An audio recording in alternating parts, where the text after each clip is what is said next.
What does the Sinisterhood live show sound like? You're about to hear it now. We recorded this episode at Wise Guys in Salt Lake City and had such a great time. We also had a special audience participation portion at the end where Judge Christie ruled on the grievances of wronged audience members, and it includes a very spirited discussion about cheese that you cannot miss. If you want to be a part of our live show fun, head to sinisterhood.com/live shows and get tickets for a show near you.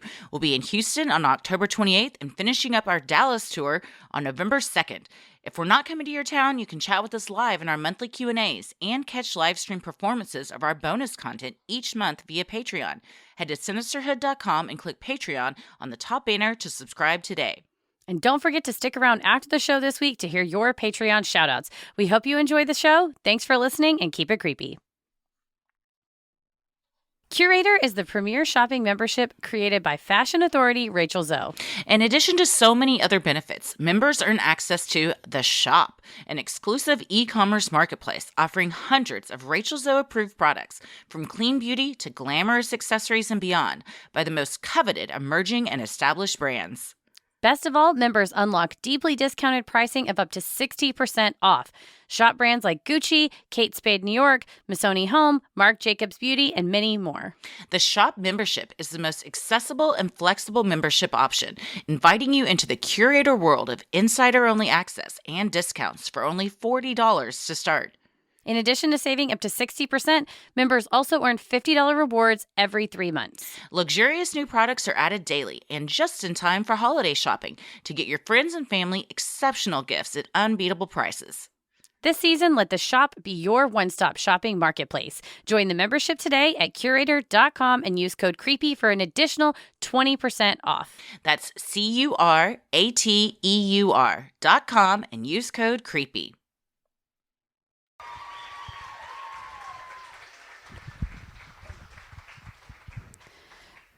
For centuries,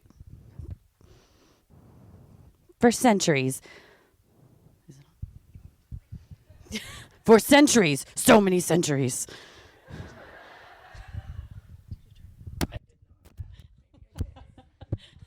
Okay, now for centuries. For centuries, this region was home to bright lights in the sky and treacherous monsters on the land and water. Soon, it became clear nearly all of the out-of-this-world events centered around one family's homestead. Once word spread, journalists, scientists, researchers, and billionaires descended on the place, hoping to capture hard evidence. Is what they found proof of visitors from another world, or just the basis for a great story? Tonight's episode is Skinwalker Ranch.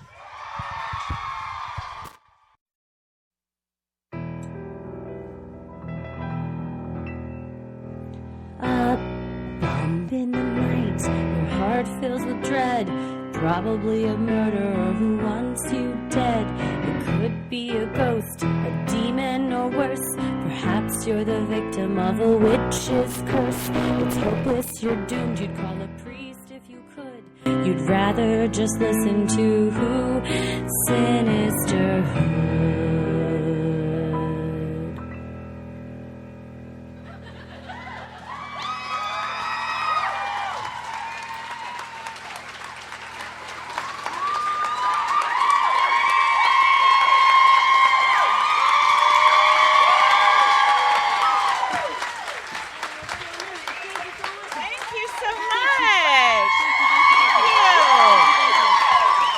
Oh man, that was it was a farther walk than the song. We were joking around. Time it right. Yeah, we were just talking and we're like, oh, the song's ending.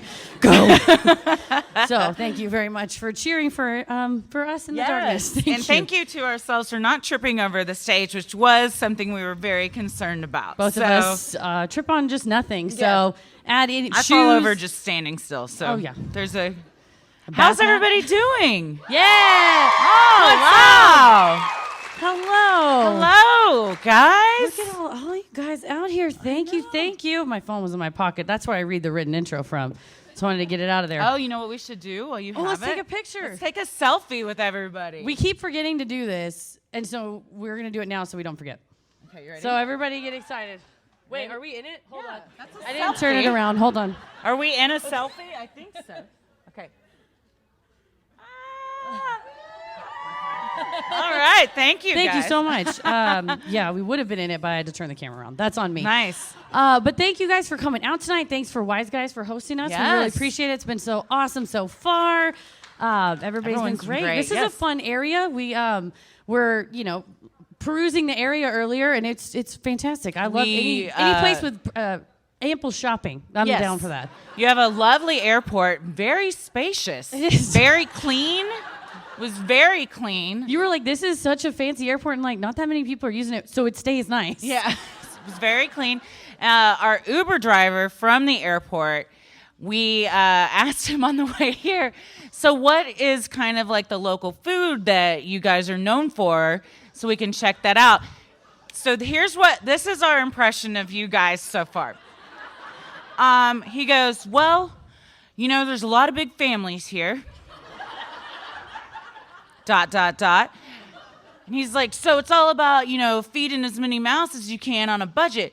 So we're kind of known for green Jell-O. Is that true? That's a thing? He's like, you got to feed your whole family. And you can't. The best way to do that is with Jell-O. Yeah. I don't think there's nutrition in that at all.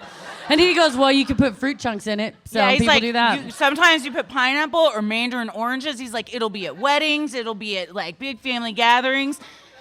And then he was like, also funeral potatoes. All right, it's a thing. First of all, they sound awesome. I don't even. If there's somebody that I'm like on the fence about, if they died, that's fine. There's funeral potatoes. Like, Yeah. they seem real. The description I heard, they sounded good. Yes. Sounds like somebody. Yeah. And then He's like hot dish casseroles. Casseroles, And yeah. then he said he likes a buffet, which Yep.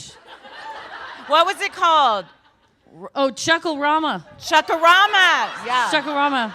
I'm glad to know that Ralph didn't steer us wrong. That you guys are like confirmed. Ralph knew. He Ralph said he knew. was born and raised in Utah. So I was like, so basically you're telling me we need to find like a family gathering or funeral. Wait. And we will just eat well while we're here. So We need to our wait. condolences if that applies to any of you, but also let us know. Please. Because I would love to try these funeral potatoes. And I don't know that I want to eat funeral potatoes not at a funeral. I feel like they're a comfort food, and I need to need the comfort. Yeah. And then I can enjoy them. If they're not at the funeral, they're just potatoes. They're just Exactly. au gratin potatoes at that point. Well, so that's what so we fun. know of Utah and Salt Lake. Yes. This is our first time here, but Great. everywhere you go, there's beautiful mountains. Oh, it Like, looks you're just like- driving to work and you got a bunch of mountains. We just have trash to stare at when we drive around. It's true. It looks like a Bob Ross painting out there. And I was in an Uber running an gorgeous. errand earlier, and the woman said, well, where are y'all from? And I said, oh, I'm from Dallas. And she goes, a friend of mine just moved to Dallas. And I said, oh, maybe you should move with her. She goes, no. And I was like, oh, that's fair. Nah. It's totally fair.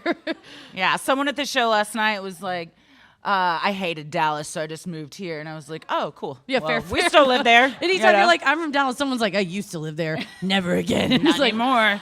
that's okay. Fair enough.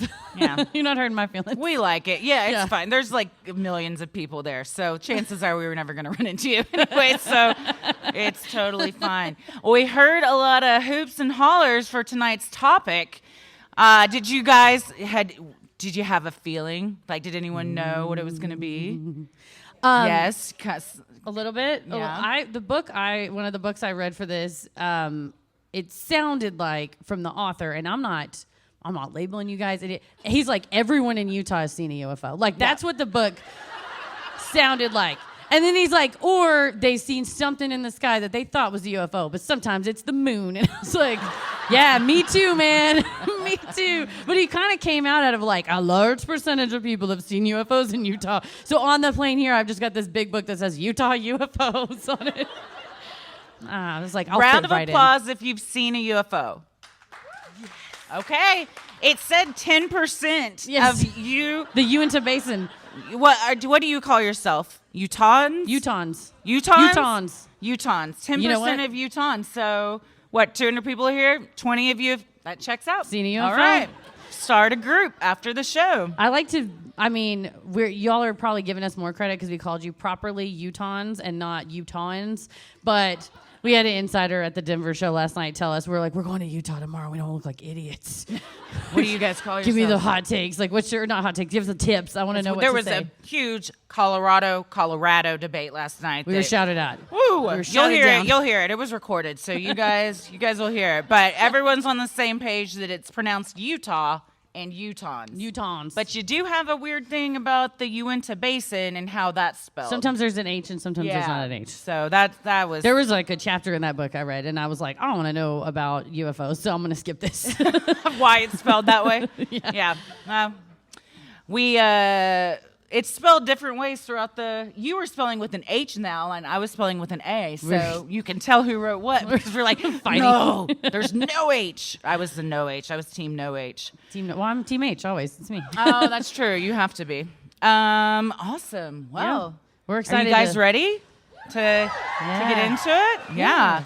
Last night, Heather still made us introduce ourselves, my even though I favorite. was like, they know who we are. Listen, they probably know, but you for sure know that I'm a person that likes the same things in the same way. That's And true, it makes as me do I. sick. I go to the same restaurant, the same day of the week, at the same time with the same person and eat the same waffle. And I told the server, please, you cannot leave or you will ruin my life. You're And a he's like, creature of he was habit. like, I'll buy the restaurant. And he did buy the restaurant, so that's so nice. But for me, it's a lot of the same. He He good at already anyway. had plans He to did. do He that. did. It wasn't like I didn't start that. I was like, he was like, you know let's what? make it happen. I will buy the restaurant just so I don't ruin your life. Customer's always right. We'll never leave this place. No, it's a lovely thing. But for me, I like to hear that same. I feel you. And so it We'll makes do me it. like. So thank you for Okay. indulging us to introduce one another or Yes. ourselves. She also just words of affirmation are Heather's love language. Thank you so much. If she says, What? you're gonna say your name. I'm Heather. I thought people would cheer. Oh, I'm sorry. I was trying to set you up for. it's so funny feel because good about no, I appreciate it. You always sorry. no, it's great. You tell people that my love language is words of affirmation, like so much that it sounds like if people don't say nice things to me, I will crumble, and that's true though. Like so, keep doing that. The gentleman that was helping us with the meet and greet last night, taking the photos after everyone, he would be like, "You guys look amazing," and the next photo he goes, "You look amazing," and I'm like, was that in the writer? Did they be like, "You need to tell Heather this"? Yeah, I have a secret writer I said that's just like, please compliment Heather as much as possible, or our show will tank. She will wilt You like a don't- flower. Yeah, like she'll curl up in the fetal position afterwards. I gotta talk her down. My love language is quality time. So you guys are all here, so that's all I need. Yeah. Also, acts of love. So. Hey. Yeah, that's why Tommy. Tommy's in the house tonight. Tommy, yeah. Tommy is in the house. So is Leanne. Hi, Yay, my guys. Well, I'm Christy. I'm Heather. And let's get into it. Thank you. Are you just going to call for cheers throughout? Yes, I need that. Okay, I love we're that. going to get an applause sign Yes. that we I'm start one of those using. hats, and then you pull it, and it goes clap, clap, clap, clap, clap. That would actually be really cute. That's a We good bit. probably should do that for our Texas leg. In 1905, the Myers family homesteaded a large area of land just south, how do you guys say this? Duquesne? Duchesne. That is not We've been spelled like struggling- it sounds. Well, between Alec Murdoch, where none of those letters are in that name, it's been a struggle recently with the research we've been doing. Duquesne? Duchesne. Duchesne. Normally, Heather puts it My spells bad, it out that's my next bad. to the I took for granted the Duchesne. audiobook I listened to. Okay. Just south of Fort Duchesne in Uinta County. In 1934, their descendants, Kenneth and Edith Myers, settled on the 480-acre property, creating a ranch and several homestead properties in which they lived. Throughout their time there, the Myers and others in the Uinta Basin of eastern Utah became used to seeing UFOs in the area. From the late 1960s throughout the 1970s, the area was host to repeated sightings of odd, unexplained aircraft, with one article from 1978 calling the basin Famous for UFO sightings over the past 10 years. That same article was talked about a family. It was a young man who was 13, and he saw a UFO outside, and his first instinct was he goes, I went up underneath it and looked straight up into Yeah, the lights. that's what you And I was should like, do. every horror movie has told you don't do that. Every sci-fi movie. He's like, I wanted to see what was going That's on not inside. something your parents prepare you No, for you should. when they're like giving you the talk. They need to tell. And apparently in Utah, they need to be like, and if you ever see a UFO, Don't stare. this is what you do. And then he said, I ran inside to get my brother so he could stare up and do it too. And it's just like, come on. This family's about to lose 2 kids to an abduction. They're like, Michael Myers broke in our house. We ran right upstairs. It's like, The Myers family lived at their ranch for 53 years. Kenneth passed away in 1987, and 5 years later, Edith left the ranch to live in a rest home. Of course, the Myers were obviously not the first people to settle the area, now known as Skinwalker Ranch. Well before they arrived, the indigenous Ute tribe occupied the area. While the tribe was initially allied with the nearby Navajos, this relationship was shattered during the late 19th century.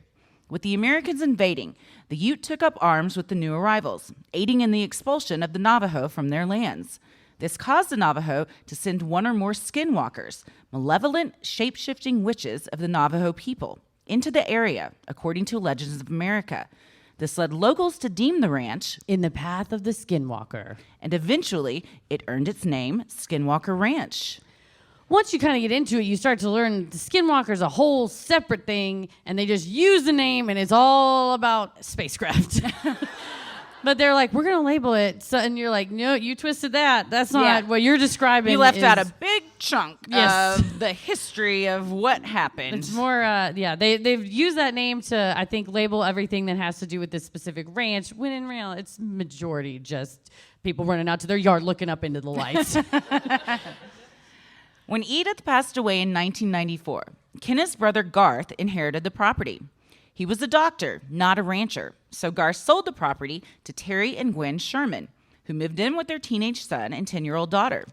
Terry was an expert cattle rancher and moved up from New Mexico with his family, bringing his prize herd along with them. According to the book Hunt for the Skinwalker by Dr. Colm Kelleher, the Sherman family, which the book calls the Gordons, a pseudonym, were surprised to find upon moving in that the Myers had installed locks on the property. At first blush, it seemed normal, but the locks were located both inside and outside of the windows and doors, including interior doors and kitchen cabinets, giving pause to the Shermans. Yeah, they described that they had locked the kitchen cabinets, and that this is what I don't. Y'all can help. Maybe you can help. They said that some of them had those locks, like the sliding locks, on the inside of the kitchen cabinet. So You'd have to have somebody in the that's kitchen what cabinet. I didn't understand. They had some on the outside as well, but I don't know. I guess if you're out just drilling locks, you're like, fuck it, we got them. We bought them in bulk. Dude. Like, Also- Carrie, what is that for? Like, you don't know. If something got in, like if an alien got in the kitchen cabinet, Yeah. then it can like lock itself in there, Oh, yeah. and then you're just like, you're both Back and fighting forth. back with the Back and locks. forth. Like who's gonna win? It's a fight. It's a fight. And they're like, damn it. She's like, I told you shouldn't have put one on the inside. He's like, shut up.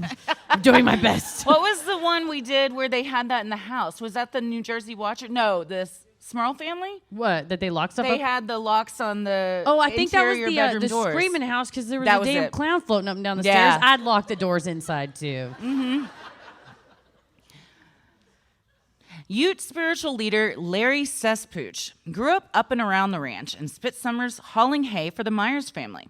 He told the History Channel about the deadbolts and large dogs that the Myers kept around the property.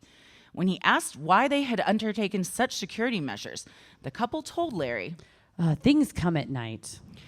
neighbors told the Myers... That's when that man is broad. like, I'm That's clocking broad. out. It is sundown. I'm going to go. Yeah. Here's your hay. I'll come back tomorrow. Neighbors said the Myers family had developed a Live and let live. relationship with whatever inhabits the property, according to Kelleher's book. These people are way more chill than I would have been. Well, he's like, we can be fine with them. There's locks inside the cupboards. We're safe. But even if we lock ourselves inside the cupboards, they can still get us from outside the cupboards, Terry. They can lock us in the cupboards. Yeah, this is great. This attitude of like, fuck it. I mean, what are we going to do? Hey, you know what? I appreciate the attitude, though, of like, they were here first. Yeah. We came into their land.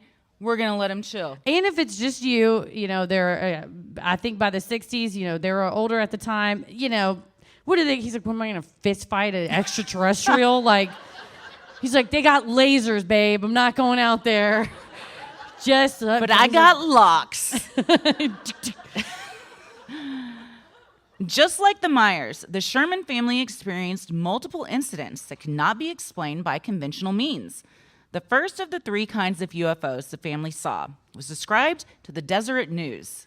A small box-like craft with a white light. The second, A 40-foot long object.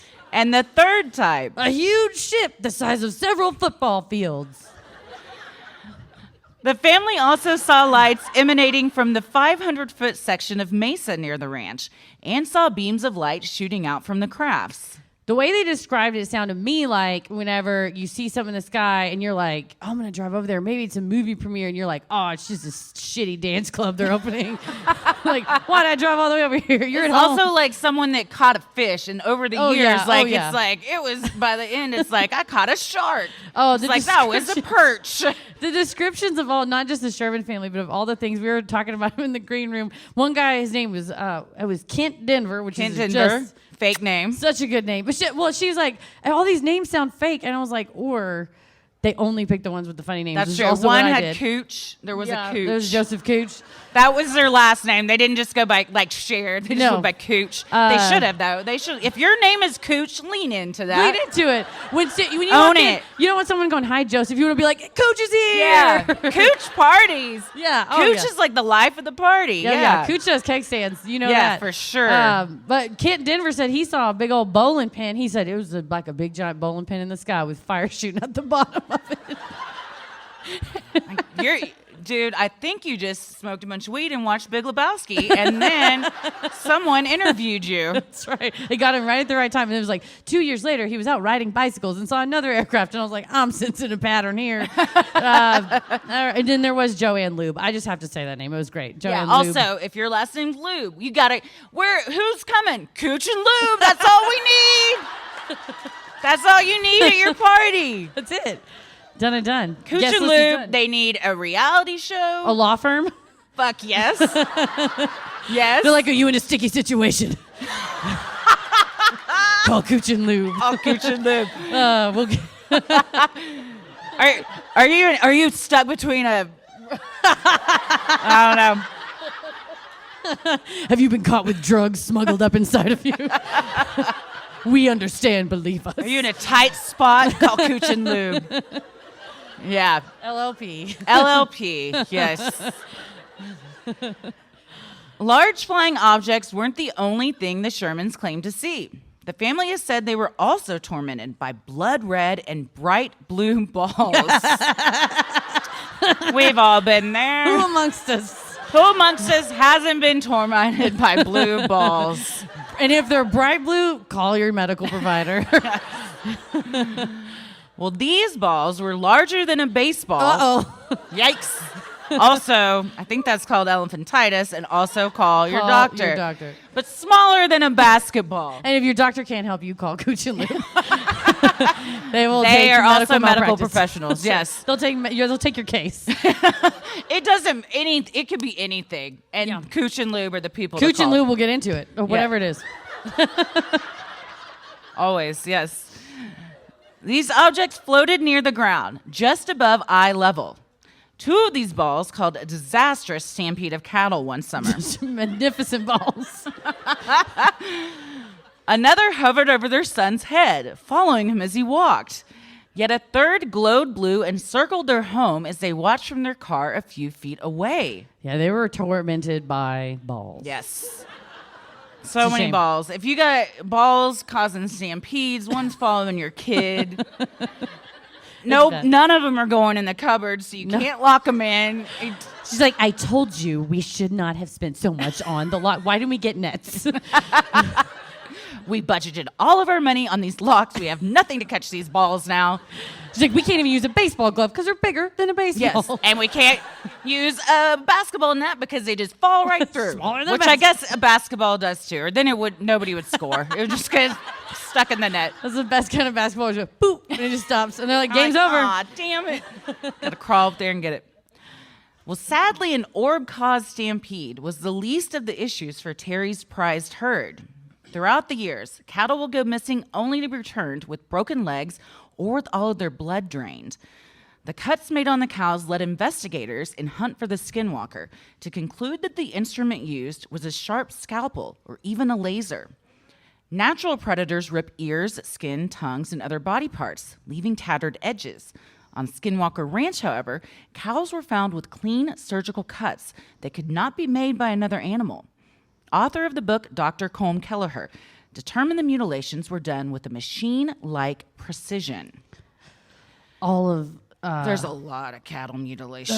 there was I listened to the audiobook, and I'll just rewind it and listen to other parts. And I was like, okay, I'm gonna go to bed. I'll rewind to that chapter. And as I was closing my eyes, it was a lot of cattle mutilation. I had to shoot up in bed and change it to. I just put on more David Sedaris, which is what I always listen to when I sleep. This was one of the big things that led them to really. Dr. Kelleher and the co-author George Knapp. This whole book is just, we have definitive proof.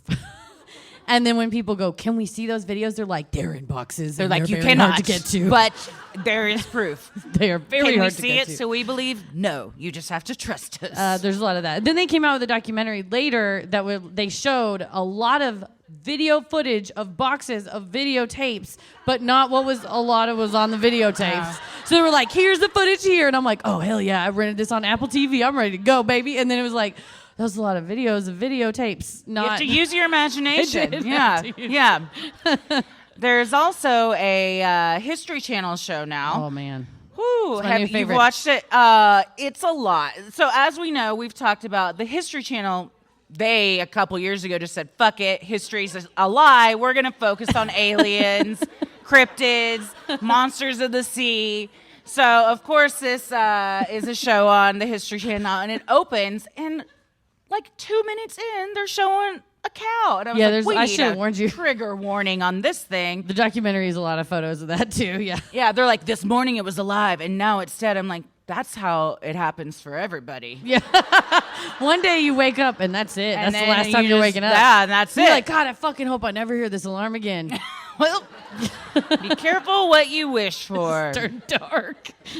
Also, I was laughing really hard because you said monsters of the sea, and it just sounded great, and I would watch that show. I think it is a show. Oh, damn.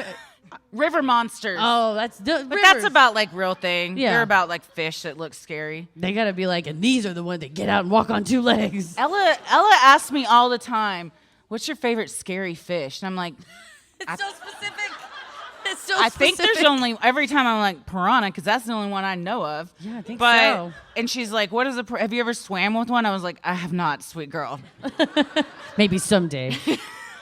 I do not want to get into a place where a bunch of piranhas are around. That was the thing as a kid that I was always so afraid of, and Yeah. my mom was like, "They're never anywhere." Just like quicksand. Yeah. You're always worried about falling in quicksand, getting skinned alive by a piranha, a piano falling on you from like somebody, like a high rise Like a or cartoon something. character was Yeah. hoisting it. Just falling in a pothole. There was a sinkhole in our neighborhood recently, by the way. No, there wasn't. There was. I meant to send it to you, and then I didn't want to upset you, so I didn't. So They I fixed told you it. in front of 200 people. They fixed it. Was it a house on it? No, it was on the road, so it was like I think a car stopped before they sunk into the sink. Did it sink as they were driving? Like It was they're a driving big-ass and it hole. just bloop? Well, yeah, it was just on a road. It was a 2-lane road, and part of it there was no road. It was just a dearth of road, which is a sinkhole, essentially. Wow. All right.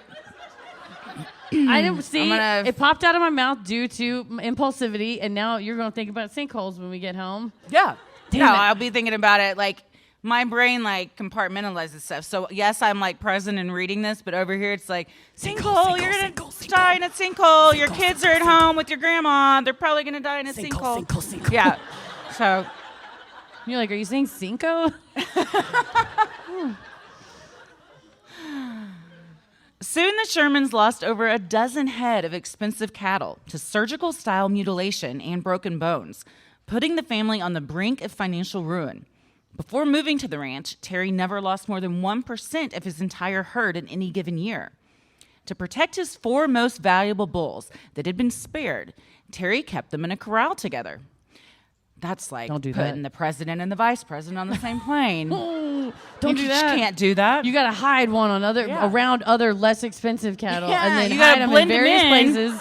You make a mark only you know, and that the Yes. extraterrestrials can't guess. You put them like on 4 opposite ends of the ranch, so it's like really hard if you want to get all of them. or paint numbers on the side, like dollar amounts on, but you know that you it's rank like 'em. Monopoly. Yeah, you rank them, but Just you write you shit fake cow rank on it. them. Yeah. You write like 4 on number 1, so they're like, we don't want the 4th one, so then you like spare the first one. Meanwhile, the extraterrestrials can read their thoughts and are like, yeah, they're like, you single, idiots. You did you not learn with the locks? Like, y'all are idiots.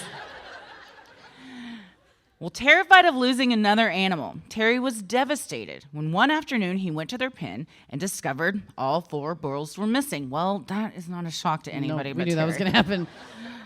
Luckily, they were found alive, inexplicably inside of a giant trailer with the latch locked behind them. This is why they did the latches. Okay. They thought there was something with the latches there. He's like, look, honey, the latch. Vindicated.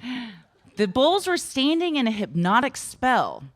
After Terry screamed for Gwen to come see, the cattle seemed to wake up and stampeded out of the trailer, destroying it on their way out. Whoops. Investigators that had taken an interest in the ranch after a 1995 interview Terry gave responded and measured the metal bars of the corral. They found the bars closest to the trailer were magnetized. That means apparently extraterrestrials were there. The scientists that know more than me were like, if there's magnets, then you know it. I was they like, fuck, visited. every refrigerator's been compromised. I was like, what are we going to do? Oh, no. Like, he's been here. Go to your dorm room, like, I'm going to have some magnetic calendar. No, they've got you. None of your credit cards work. No. Just everything's, everything in your house just straight to it. That's what you should do. You put magnets in your bulls, and then, like, wherever they are, any of your herd, they just slide. And then you get a giant magnet on the farm. And so then they're always just, no matter where they go. The place you get the giant magnet is the same place for the rope that you hoist a piano up that everyone's afraid of falling on them. It's and the Looney Tunes store, exactly. The investigators seemed to think that this indicated the presence of an outside force. The bars on the other side of the corral weren't magnetized, and none of the bars were naturally magnetized. In fact, the investigators would often find that things had strong magnetic fields after encounters. In another incident, when Gwen felt like she had had an encounter, investigators tested her, and she had a magnetic field around her, which subsided later in the day. I'm not trying to be magnetized. That's tough. Being magnetized? Stuff's going to stick to you. Oh, yeah. If you're the magnet. Yeah. Then anything, I mean, this would all be like on your tits. Yeah, you couldn't do anything. We may be overestimating what is magnetic in the world. Like, Is this not magnet? this laptop would fly off the table. And I'm like, yeah, this would hit me in the face. I don't know that's how. No, I don't think the phone has a magnet. I think phones are, it's magnet on the back. Because I have a thing in my car and it sticks to it. Yes, I have Michael Scott on the back of my phone.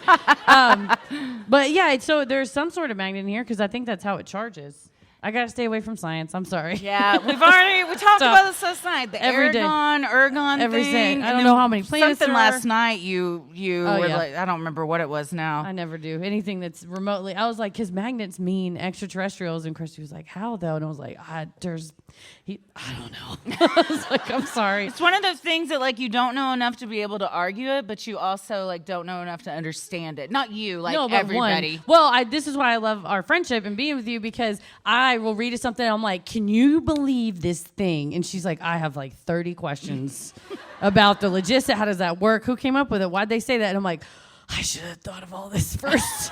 But it's great. It's very helpful. Well, it's our natural states. You Yes. are very like quick to believe, and I'm like very cynical and have to have a lot of proof. So between the two of us, right in the middle. we balance it out. Yeah. One of the eeriest and most intriguing things the Shermans repeatedly saw was a shape in the night sky that appeared to be a portal to another dimension. In The Hunt for the Skinwalker, Kelleher writes that it appeared to the Shermans as a doorway, a bright light emanating from it in the dark of night. According to Deseret News, the family even videotaped 2 of the doorway sightings, although the footage has never been made available to the public. Why would you film that then? What is the point? He's like, well, I taped over with a Super Bowl. God damn it, Terry. I gave you a chance after the locks. This is it. He's like, have you seen John Elway throw a pass? She's like, have you seen a portal to another dimension? We could have answered so many questions She's like, I'm going to go outside and I'm going to have that portal open back up and I'm going to go into another world where my husband doesn't put locks on everything. It doesn't film over our proof.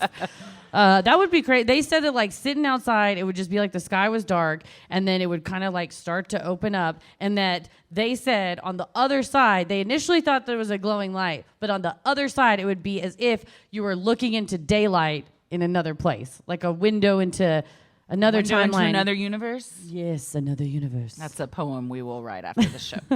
A window to another universe. It sounds lovely. Wish we could see it. Would be nice if there was footage. Mm-hmm. The Shermans were not in the UFO business or interested in fortune and fame. They came forward only after experiencing repeated significant events. Speaking to the Deseret News, Terry conceded. For a long time, we wondered what we were seeing. If it was something to do with a top secret project, I don't really know what to think about it. And nobody else knows because I've shot the footage and left the lens cap on. So. Yeah. But you can hear me screaming and describing it, so take that with you.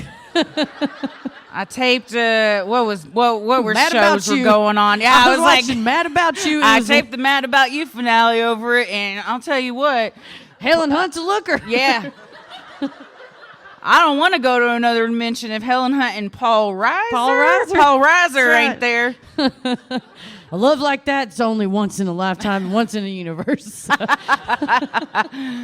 Well, yeah, they're not interested in fortune and fame, so they didn't care about releasing any of their footage. It's true. And they did a ton of interviews. They had a secret fake name, which was very confusing to me. And I'm like, I'm just going to say your real name. It was like 20 years ago. So Yeah. I mean, I think everyone knows who they are. Oh, yeah, yeah. We're not putting Spoiler. anybody on. We're not doxing the Shermans. Just 18 months after buying the ranch, the Shermans appeared to have had enough and sold the place to billionaire real estate developer and UFO enthusiast Robert Bigelow for $200,000 in 1996. Journalist George Knapp later told documentarians that even after the Shermans moved out, whatever phenomenon existed on the ranch continued to bother them for years after they left.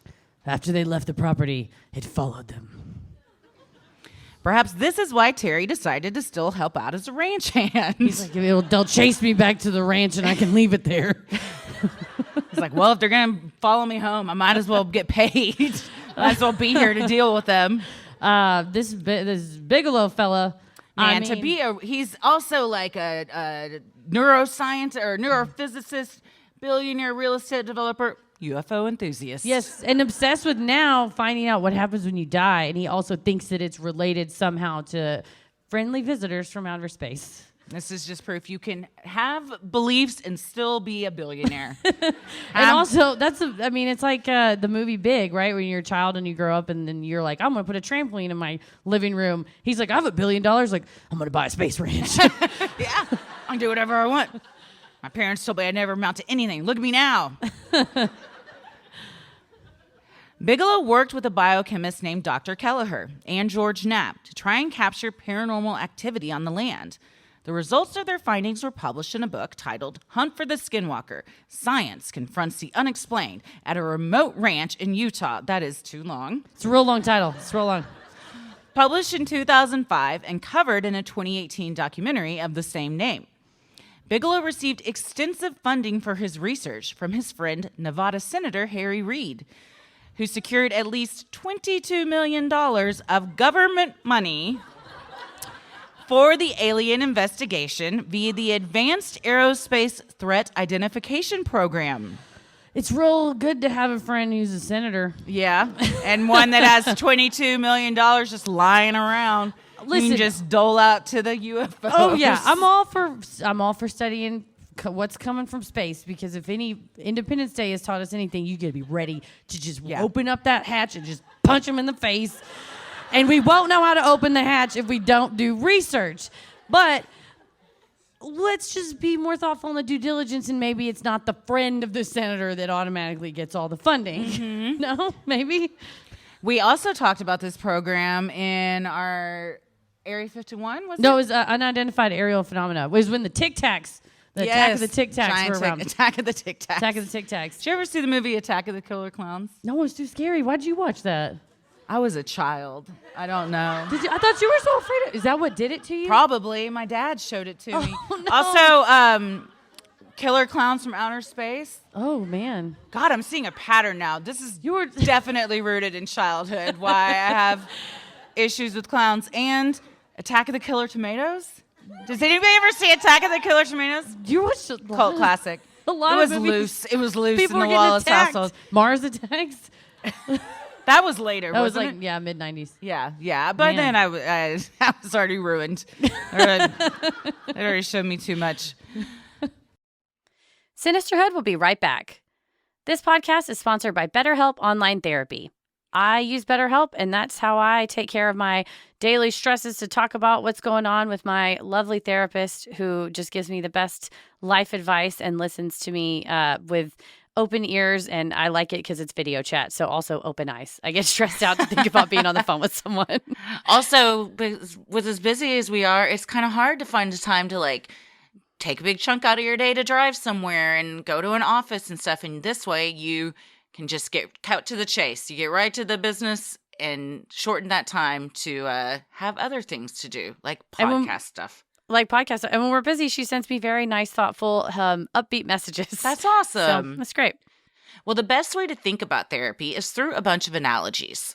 We get oil changes for our car to prevent bigger issues down the road. We see the doctor and go to the gym to take care of our bodies and prevent injury and disease. We do chores regularly, some of us, to avoid a messy house. Going to therapy is like all of the above. It's routine maintenance for your mental and emotional wellness to prevent bigger issues down the road. Going to therapy doesn't mean something's wrong with you. It means you're investing in yourself to keep your mind healthy. BetterHelp is customized online therapy that offers video, phone, and even live chat sessions with your therapist, so you don't have to see anyone on camera if you don't want to. Or you can see them on camera like I like to. It's much more affordable than in-person therapy, and you can start communicating with your therapist in under 48 hours. Why invest in everything else and not your mind? This podcast is sponsored by BetterHelp, and Sinisterhood listeners get 10% off their first month at BetterHelp.com/sinister. That's BetterHelp.com/sinister. Do you want to try your hand at solving a murder? Check out the new Cold Case series of murder mystery games by Think Fun for a peek behind the crime scene tape where you investigate unsolved cases. In Cold Case, A Story to Die For, solve the murder of an investigative reporter found dead in the woods while collecting evidence of a political scandal. And in Cold Case, A Pinch of Murder, solve the murder of an elderly man who dies baking a cake for the church fair. Not only do these games make for a sinisterly fun game night, but you'll feel like a real detective as you evaluate crime scene photos, witness statements, coroner's reports, and more. Think you can solve these decades-old murder mysteries? Order yours on Amazon and use promo code 30COLDCASE for 30% off. Now through November 1st, just in time for Halloween. I dare you. Christy, you know we like to dress alike. We all the time. Literally. You had to tell me I'm wearing this tomorrow on the plane just so I don't wear it. We have to do it all the time. Head to toe, we dress alike. But one thing we can both wear at the same time and we still look cute are our Sarah Flint shoes. Definitely. We both love our Sarah Flint shoes, and we can wear them on stage. We wear them to go on date nights. We wear them. I mean, sometimes if I'm running errands and I want people to think that I am cute and classy, instead of like pulling on my stinky sneakers, I pull on my sexy. They go with sexy flats. Dresses, jeans, leggings. They're pretty much universal. They go with everything. And it's probably because these shoes are designed by a woman and actually made for women to walk in. Should not have taken this long for someone to realize that a pair of designer shoes that are going to last for years should also be comfortable enough to wear and can look as great as any designer shoe. That's why I'm in love with my Sarah Flint shoes. Sarah Flint is a woman designing shoes for women, which is why her timeless footwear offers style without sacrifice. You get looks, quality, and of course, what is most important to all of us, comfort. And unlike other brands, when Sarah Flint says made in Italy, they mean exactly that. Every part of their shoes is 100% handcrafted in Italy by skilled artisans at family-owned factories that have been around for generations. That means not only a slow and careful production process, but also a more sustainable one. In Sarah Flint shoes, you see smart details like extra padding, a wider toe box, or insoles shaped to support your foot's natural arch. They don't just say they're comfortable, their shoes actually walk the walk. And did we mention how chic they are? We also like to dress like celebrities in addition to dressing like each other. So the fact that Lady Gaga, Serena Williams, Karlie Kloss have all been seen stepping out in these shoes, that makes us feel real high class. I always say anything Amal Clooney does, I will also do. And Same. she is a fan of these shoes as well. And the best part, Sarah Flint shoes cost hundreds less than other designer brands. They're priced direct to consumer with no hidden middleman, no markups. You pay for quality and nothing else. Step into quality, design, and comfort in a pair of Sarah Flint shoes. As a special welcome offer for Sinisterhood listeners, you get $50 off your first Sarah Flint purchase when you go to sarahflint.com/creepy. That's sarahflint.com/creepy for $50 off. One more time, sarahflint.com/creepy. Bigelow, who told 60 Minutes that he was absolutely convinced that aliens are real and have visited Earth, seemed to spare no expense as he began investigations on the ranch. He created the National Institute of Discovery Science, a research institute, to conduct experiments and surveillance on the property. He installed cattle pens with cameras nearby, attempting to use cattle as living bait for the unknown visitors. Rude. Don't do that.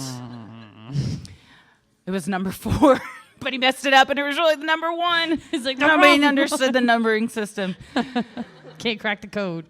Arguably one of the more terrifying incidents on the ranch occurred on a warm, clear night in August of 1997, when the investigators were moving from one area of the ranch to the other.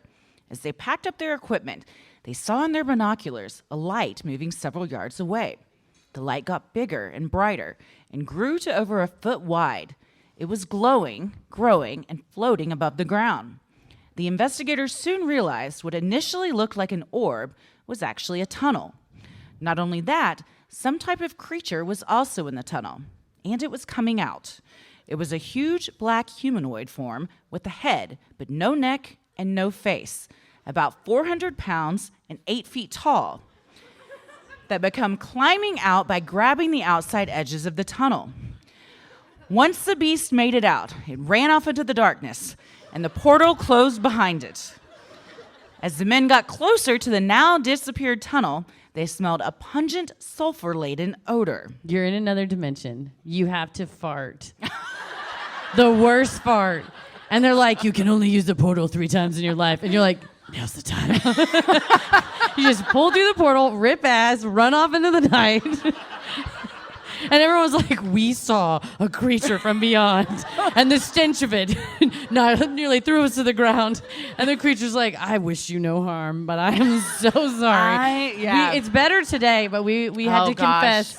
I had to Google last night or the other night when we were up in Estes Park. I had to Google, do mountains make you fart? They do. It turns out they do. I have coined the phrase. Feel free to use it. Please. Altitudes. TM.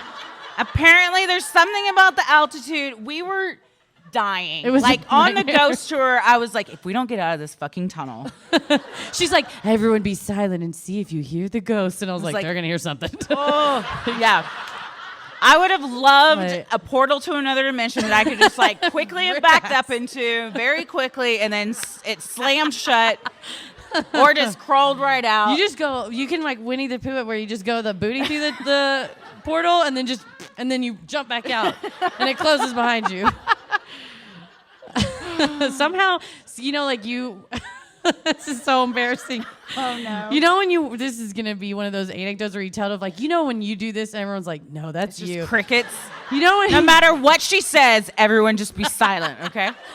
When you work in an office and there's multiple conference rooms on your floor and you and your friendly coworkers designate a farting conference room where you go in and pretend that you're on the phone, but that's where you go to fart? She said a bathroom. No, a conference room. So that's a no. Full conference That's room? a no. Yeah, because it's so big it swallows the odor. It's a genius plan. Now all y'all going back to the office, you're going to be like, okay, guys, we got to figure out which one's going to be What if you're the in there FC? pretending to be on the phone and they're like, we have an emergency meeting? And then you'd be like, someone needs to call building maintenance. It smells like straight up farts in here. I think there's There's like been a plumbing sewer issue. leak. Everyone evacuate. And you're like, oh, see? Yeah, that's when you need another dimension. You can just crawl right through. That's right. Would have been better than the old farting conference room. I thought you were going to say a bathroom stall that you designate. Oh, yeah. Because I remember in college, people would designate like a stall in the dorm bathrooms to only Dump and stall? dump and stall. Yeah, you got to. And You if got to. you ever, this was only in the guys' dorm. And if you were over at the guys' dorm and you had to go to the bathroom, it was like the grossest thing. And I was like, I will shit on myself before which we all know I can do. I'm capable of doing. You Thank you. you predicted. Thank you for Thanks for like cheering for that. applauding that with you. gusto. Yeah, she did shit her You pants. did shit yourself. That's right. Good for you.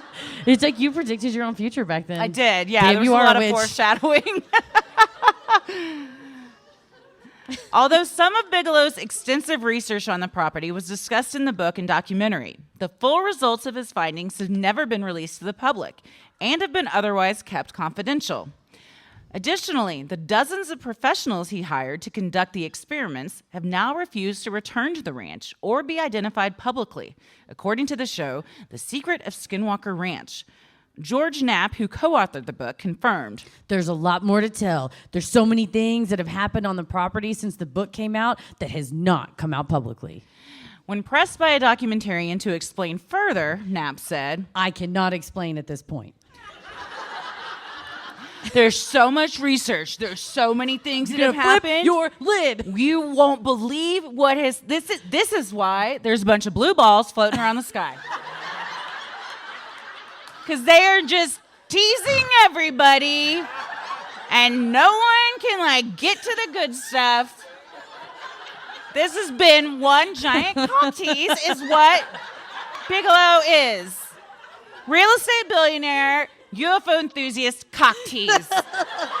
That is what should be on the outside of whatever building he owns. I was going to say put it on his business card. Yes, He's he like, should. I don't win any free lunches. I wonder why. No, put it in the fishbowl. You'll win a free lunch. We promise. Like, okay, billionaire real estate developer. Cock tea. Not today.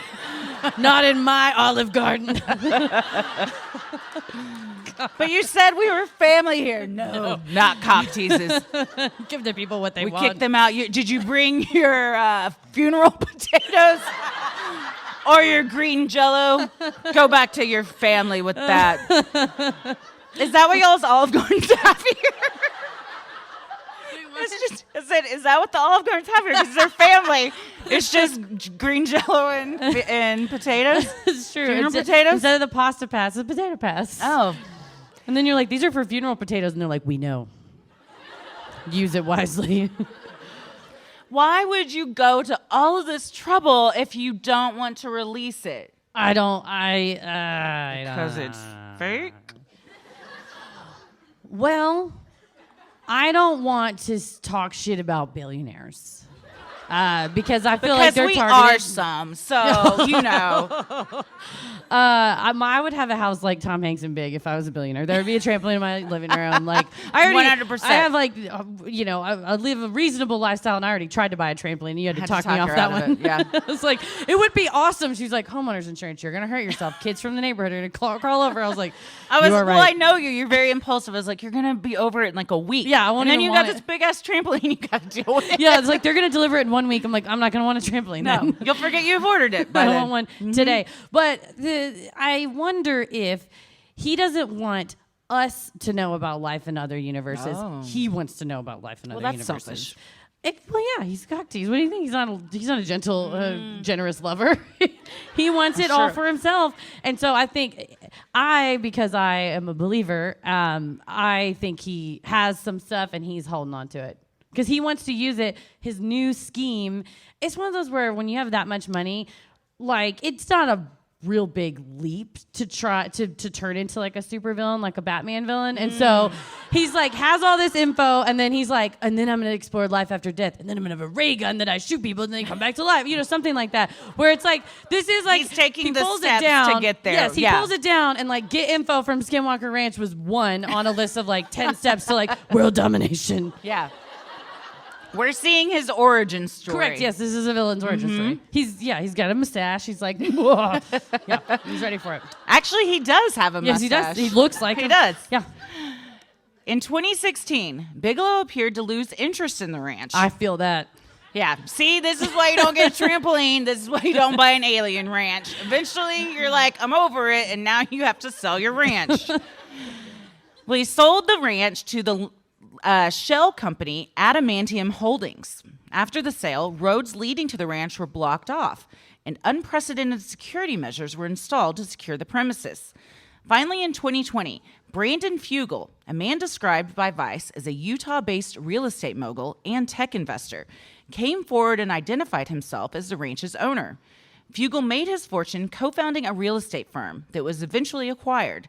He then used those riches to buy Skinwalker Ranch because that's what you do when you're a billionaire. You just save up all your money and then you buy an alien ranch. And you're like, I want to just... Well, and that's the thing, too. This guy looks like he owns the alien ranch, though. Oh, for sure. Well, and it's funny because the 2018 documentary, the one that's based on the hunt for Skinwalker Ranch, I feel like when I explain or talk about all like the documentaries, TV shows, books, it sounds like someone talking about Star Wars of like, this one came out, but really it was before that. And it's based on this. But you have to watch them in this order. And then by the time, then I have my own diagram of my world domination. But in the documentary, it was made in 2018, so it was before he revealed his identity to the world. And so it looks like, his face is blurred out. They shoot him, I think, only from the chest down. They have his voice like very dramatically. Mm-hmm. But now sick burn. You're like, nobody will recognize you from the neck down. We don't have to blur anything, Fugel. They do show his hands, and he has a wedding ring. I'm like, okay, you're married. You're about this height. You're web sleuthing it. I'm trying to. But then I was like, oh, I'm living in the past. This was 2018. He's on the television He's already show, out now. The Secret of Skinwalker Ranch. Yeah. They like dial him in on this big screen TV because he's in Salt Lake City doing his investors guy stuff, I suppose, while he lets them have fun on their ranch. And he's like, what's the latest, guys? He feels like intense. Zordon up there. He's like, Rangers. Also, Post Malone visited the ranch in February, and there's all these pictures, and Post Malone's like, and Fugel's like, and I'm like, are you trying to do an alien hand, or is this a peace sign that you didn't understand how peace signs work? It was like, he was trying to be so hip with his new BFF, Post Malone, and it's like, dude. He's like, Post Malone that sings rap songs. And I love rap songs. I Googled the peace single, and I wanted him to know this is how you do it. But maybe it was like a little, like a little sticky fingers, like maybe like extraterrestrial walking legs. Like a little alien, like because don't they usually have like 3 fingers? Well, there's reports vary according to that book. My favorite is one of them said, I saw the visitors from another planet through windows on the ship, and they were all wearing overalls. Yes, they said they were like 4 feet tall wearing white overalls. I'm like, you just watched Willy Wonka. I think that's what it is. Also, this is a very Willy Wonka move because he buys the ranch. Nobody ever goes in. Nobody ever comes out. They don't know who he is, and then when we need a contest where you got to find the golden ticket in the Jell-O mold, and then you get into the ranch. Right. I will move to Utah if that becomes. Mark my word. If this becomes a contest, I will move to Salt Lake City. And then Brandon Fugel does a front flip and stands up and jumps. He's like, "Welcome." Fugel went from anonymity to notoriety when he offered up the ranch to the History Channel to shoot its series, The Secret of Skin. The Secret. Normally that would be edited out, but not today. I'll say this: if it's called The Secret of Skinwalker, sounds better anyway. And that's how I used to talk as a kid. So yeah, it sounds like a 4-year-old trying to figure out their words. The Secret of Skinwalker Ranch. Oh my gosh, a kid's book about by UFOs? Ella Wallace Brown. She will write this, man. Yeah, she's. I just keep waiting for the call from her teacher. Ella's been talking about cryptids a lot, and none of the other kids understand what she's talking about. They all said their favorite animals, and she said Mothman. Yeah. So, and then when someone said Mothman wasn't real, she had a whole speech. Yeah. All the kids were talking about what Santa's going to bring, and Ella stood up and told everyone the history of Krampus. And now we'd like you to come in for a meeting. That will happen. Yes. Yeah, we're asking for it. We're teaming her up for all this for sure. For being the coolest kid in school, honestly. I think so. Filming began in 2019, and the first episode aired in March of 2020. The show follows highly credentialed aerospace engineer Travis Taylor, PhD, who calls himself Experimentalist. He was hired by Brain and Fugel to get to the bottom of what is causing the anomalies on the ranch. Dr. Taylor has worked for the Department of Defense and NASA for nearly 2 decades and holds master's degrees in physics, aerospace engineering, and astronomy, and doctorate degrees in optical science and engineering. In addition, the team has extensive security on the ranch, headed up by a man they call Dragon. Yeah, you know about Dragon. So you got Dr. Taylor, who has like 1,000 degrees, and then you got Dragon. Who's got 2 guns. Yeah. And they're like, so what, tell us about the ranch? He's like, I walk around with my assault rifle just in case I see something. And I'm like, yeah, you do, Dragon? Hell yeah. You do that. We got Dr. Taylor and Dragon versus Koosh and Lube. Who's going to win? Battle of the Titans. Battle of the Titans. Dragon does not look like someone you would call Dragon. No, he looks like that's what he wants his D&D friends to call him. And then he got this job heading up security on this alien ranch. If the History Channel comes to you and they go, Brandon, we want you to be on a show. Does you go by anything else? You have a nickname? He's like, now's my chance. Everyone calls me Dragon, and he's like, they will after the show. You gotta just seize the moment. Yeah, you gotta George Costanza. You gotta yes, T-bone it. Exactly. You gotta T-bone it. Everybody calls me T-Bone. It's like, do they? It's like, they do now. They do now. Dragon does. Dr. Taylor and his crew use multiple types of cameras across the property, including thermal imaging and night vision, as well as weather recorders that track temperature, precipitation, and humidity. The most impressive of all is their Satan platform, which stands for Sentinel Assignment, Telemetry, and Notification System. Satan measures vibrations in the ground and records sounds that cannot be heard by human ears. They're like, get Satan on it. Like, you know what you did. But they're like, but really, Satan does measure vibrations in the ground and record sounds that cannot be heard by human ears. They're like, Satan is making those vibrations under the ground. He was so proud of this in the show, too. He's like, I call it Satan. And Dragon's like, in the background. Yeah. Oh, yeah. It's Hell yeah. Also, you got to have thermal imaging because when those portals open up and people are blowing ass through those portals, that's how you capture them. That's how you capture it. It's like the elevator bit when all those YouTube videos you told me about. It shows people like walking down the hall at work and it's like, it's like you can't hide from thermal imaging. You could find your bulls that way. That's right. If you don't want to use your giant magnet, just get the thermal imaging. I just love infrared fart videos on YouTube. You and hundreds of thousands of other people. Yeah, so if not millions. Oh, it's hilarious. When the crew spotted 2 UFOs that appeared then disappeared within a 10-minute period on the show, Dr. Taylor told his crew, "Wasn't an airplane or we'd still be seeing it." He does talk like this. He's from Alabama. He's from Alabama. University of Alabama, Huntsville. You can be a hick and still be educated, and I'm here to prove that to everybody. I know all about science. I got 50 degrees. And I'm using it on a History Channel show about aliens. The crew utilizes an extensive internal command center that they call the Inner Sanctum, from which they monitor the entire ranch, including commercial and private aircraft in the area. On the occasions they spotted UFOs, the team recorded no aircraft in the area at that time. Dr. Taylor said when he came, and he was like, I'm here just to investigate. I'm not here to, I'm not a believer. And then within maybe like a half an episode, he's like, that was it. We synced it. We experienced it. We got it. Mm-hmm. The most disturbing finding the team has made on the ranch, aside from the UFOs, is the massive amount of radiation in and around the area. Measurements show high energy areas that Dr. Taylor calls strong transient microwave fields.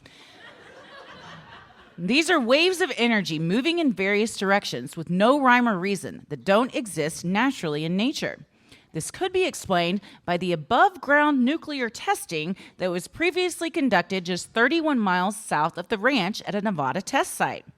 Nuclear fallout and radioactive materials and dust have flown right into the ranch since the 1950s. Oh, no. They're like, why are all our cows dying? They weren't dead this morning. Well, the wind gusted. Maybe they're eating the grass that sucked up all this radioactive energy. Like, the grass is very green around here.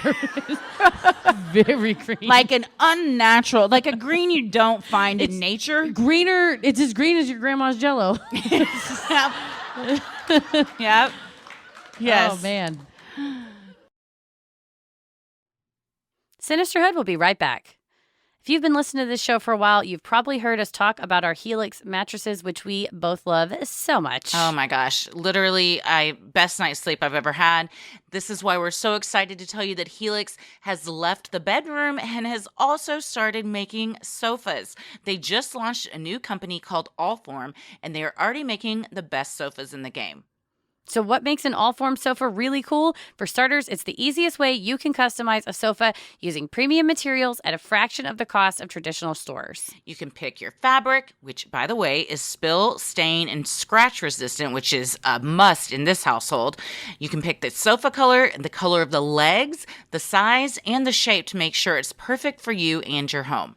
They've got armchairs and love seats all the way up to an 8-seat sectional, so there's something for everyone. You can always start small and then buy more seats later on. Your all-form sofa can grow and change with you when you move. That was key for me because I have a lot of anxiety when it comes to picking things out, as we all know. So to know that, I can get this size, and then later, if I want to add on, I can, so I'm not just beholden to one thing. So it made the ordering process even easier for me. Allform sofas are also delivered directly to your home with fast, free shipping. Right now, if you buy a sofa from a traditional retailer, it could take months to arrive, and you would need someone to come and assemble it in your home. Allform takes a few weeks to arrive in the mail, and you can assemble it yourself in a few minutes with no tools needed.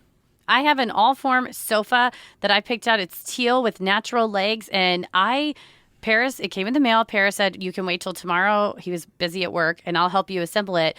And I said, nay, I will assemble it myself today. And I sent you a ton of pictures of me doing it along the way. And you saw I was able to screw things together, put them, flip them, sit on it. And now it is the perfect napping couch because I told you I have the L-shaped sectional with a corner, and then I have a chaise. So Paris will lay on one side with the chaise. I lay on the other side. And you said we slept like pigs, which is snout to snout, but also it's accurate.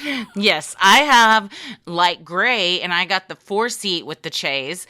But I can always add on if I want that corner, because that was the big debate. Do I get the corner or not? We love it. The color looks really nice in our living room. It's very comfortable. And Ella just loves to stretch out on the chaise. She fell asleep on it the other night, and then Tommy and I still had room to sit on it. So it was great. And if getting a sofa without trying it in stores sound a little risky, you don't need to worry. You get 100 days to decide if you want to keep it. That's more than 3 months. And if you don't love it, Allform will pick it up for free and give you a full refund.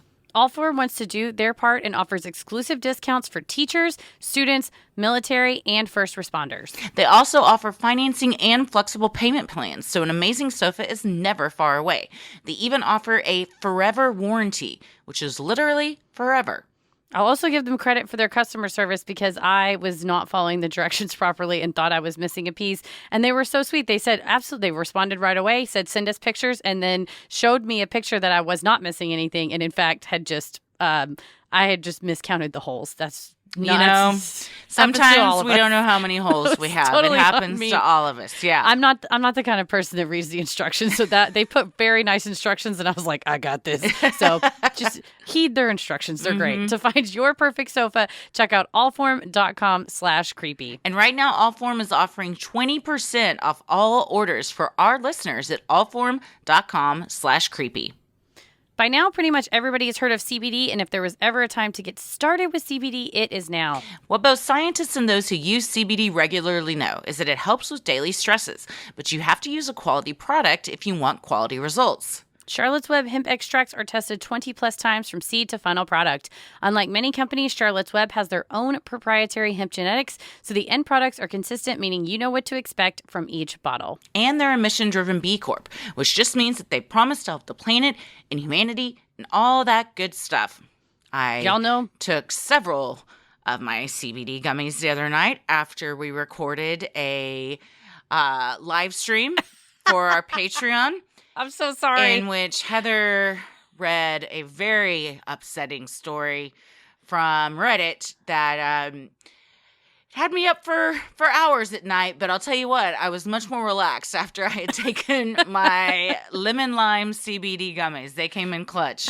I deeply regret upsetting you, but I'm glad to know that we can count on Charlotte's Web to even it out after I freak you out with a horrifying story on Patreon.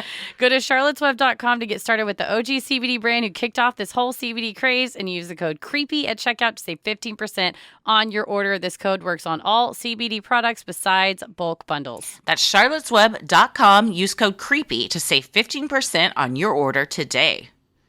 You know the feeling when you stumble on a piece of clothing that's just so perfect for you? That you didn't even know you needed, but now you could never live without.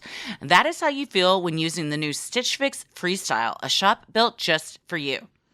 Stitch Fix Freestyle is your trusted destination where you can discover and instantly buy curated items based on your style, likes, and lifestyle. Whether you're looking for a brand you love or to try a new one, at Stitch Fix Freestyle you can shop over 1,000 brands and styles, personalized to your size and fit. With styles for workouts to workwear, for lounging around the house, or for a night out on the town, Stitch Fix Freestyle has clothes for any occasion. Plus, there's no subscription required, and they offer free shipping, returns, and exchanges. I just got a dress in the mail today that I ordered the other day on Stitch Fix Freestyle, which I'm probably going to wear to one of our upcoming live shows. I love that. You told me that you love Stitch Fix Freestyle. I've already used a subscription box and gotten some pieces. And when I was shopping on the Freestyle, it was like, you already have this really cute camel colored sweater. It would match these jeans or these tights or these pants. I loved it. It was amazing. So I have stuff in my cart too that I have to run them by you and then Megan and some other fashion forward people in my life. But with Stitch Fix, I already know that it's going to be approved by you guys because obviously they pick out the cutest stuff. You can get started today by filling out your style quiz at stitchfix.com/creepy. That's stitchfix.com/creepy to try Stitch Fix Freestyle. Stitchfix.com/creepy. Both George Knapp and the team from the History Channel show have noted that digging on the land seems to irritate the unknown forces and cause them to retaliate.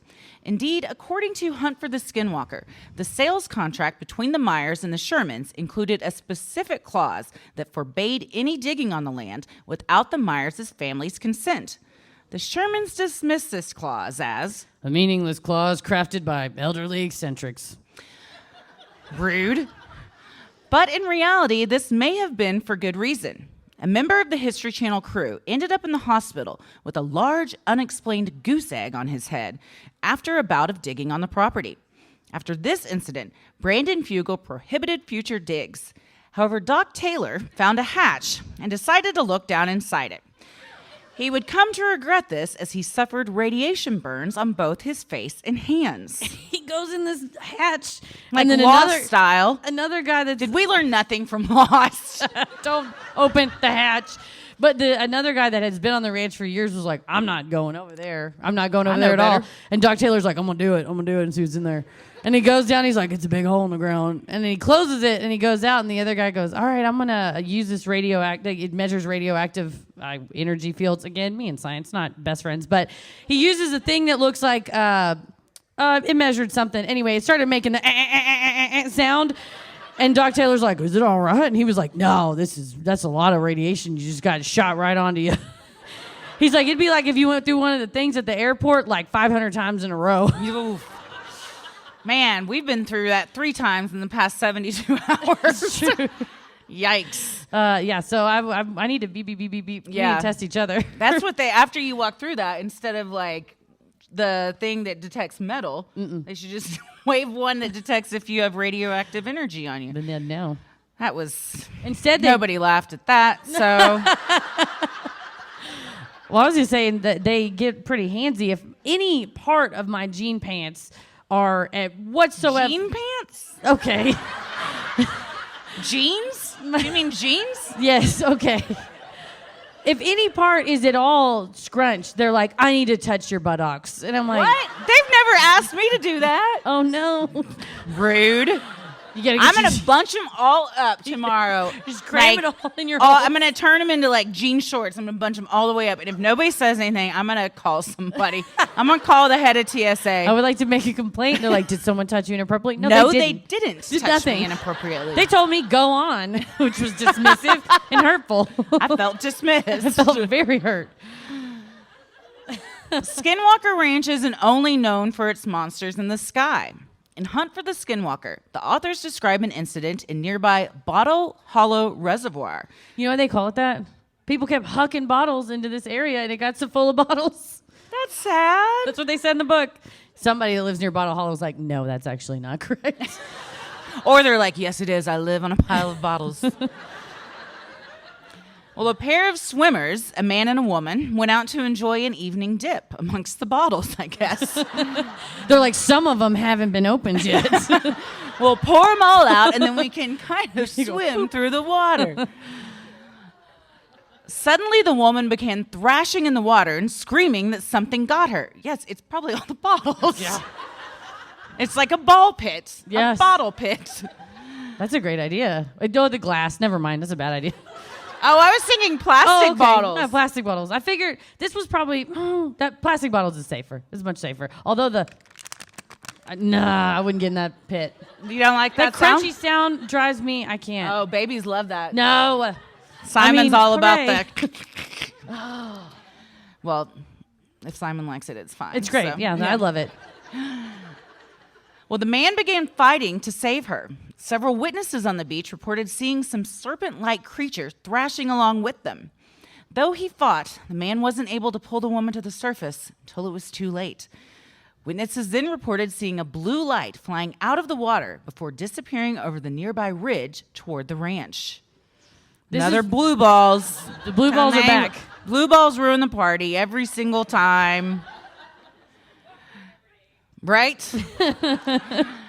Still, others say the monsters they encountered were land creatures. On one late summer night, 2 investigators accompanied by 2 dogs investigated reports of lights in the area near the old homesteads.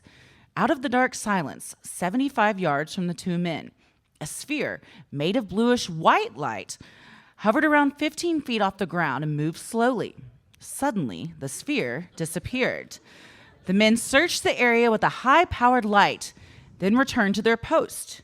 One of the men, described as a distinguished academic, then spotted something through his binoculars and cried out, "Jesus!" They're like, he's back. I mean, that is one of... mine would be, fuck! Yeah. I get it. It'd be the same. Jesus is confusing because it's a name, and it's a person who's threatened to do just that. Yeah. You're like, he's I don't know returned. if it was a threat of He is more risen. Of a promise. I don't want to misquote the Lord. Yes, no. We are not here to do that. Well, he clarified. There's a huge black thing in the trees just in front of us, and it's moving north. It's big. So big it's blocking out the stars. His companion saw nothing, but attempted to take photos on his infrared film anyway. He's like, I'm going to catch me a fart. It's blocking out the stars. The investigator kept his gaze fixed and narrated what he saw It's still moving. before exclaiming, It got me.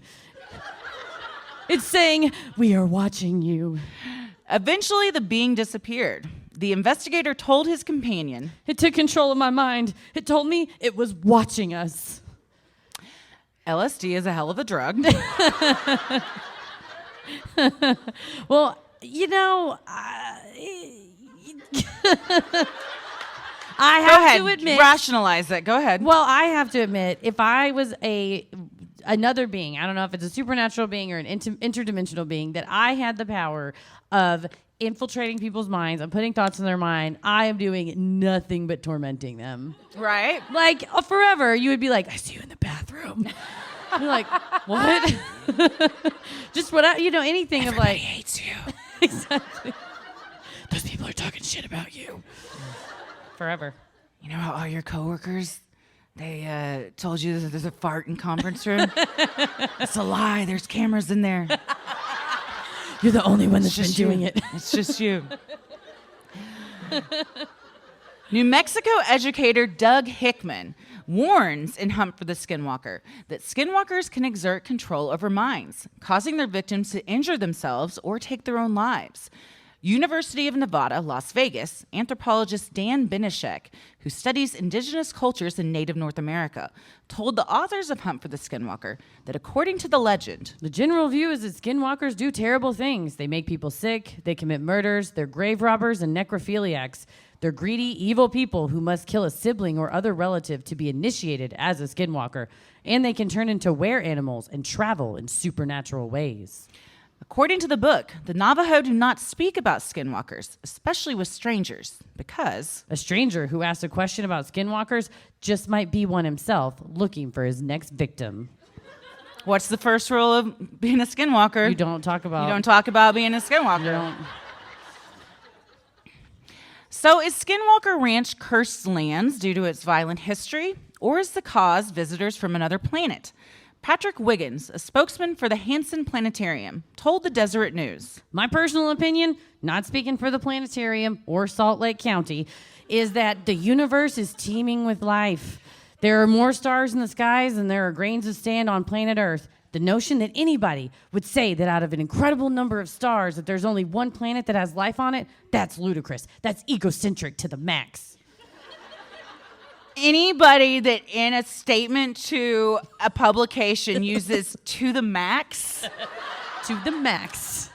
hell yeah. That's egocentric to the max. Anyways, I'm Max Headroom. I'm going to go watch MTV back when it was good. He's like, back to the max. I also like that they're saying, we'd like a quote from you, the spokesman of the planetarium. And he's like, I would love to give you one. This is not speaking for the planetarium. This is me, baby. Oh, this is all me, all baby. Wiggins, baby. All Wiggins. The Uinta Basin is widely known among extraterrestrial enthusiasts as UFO Alley.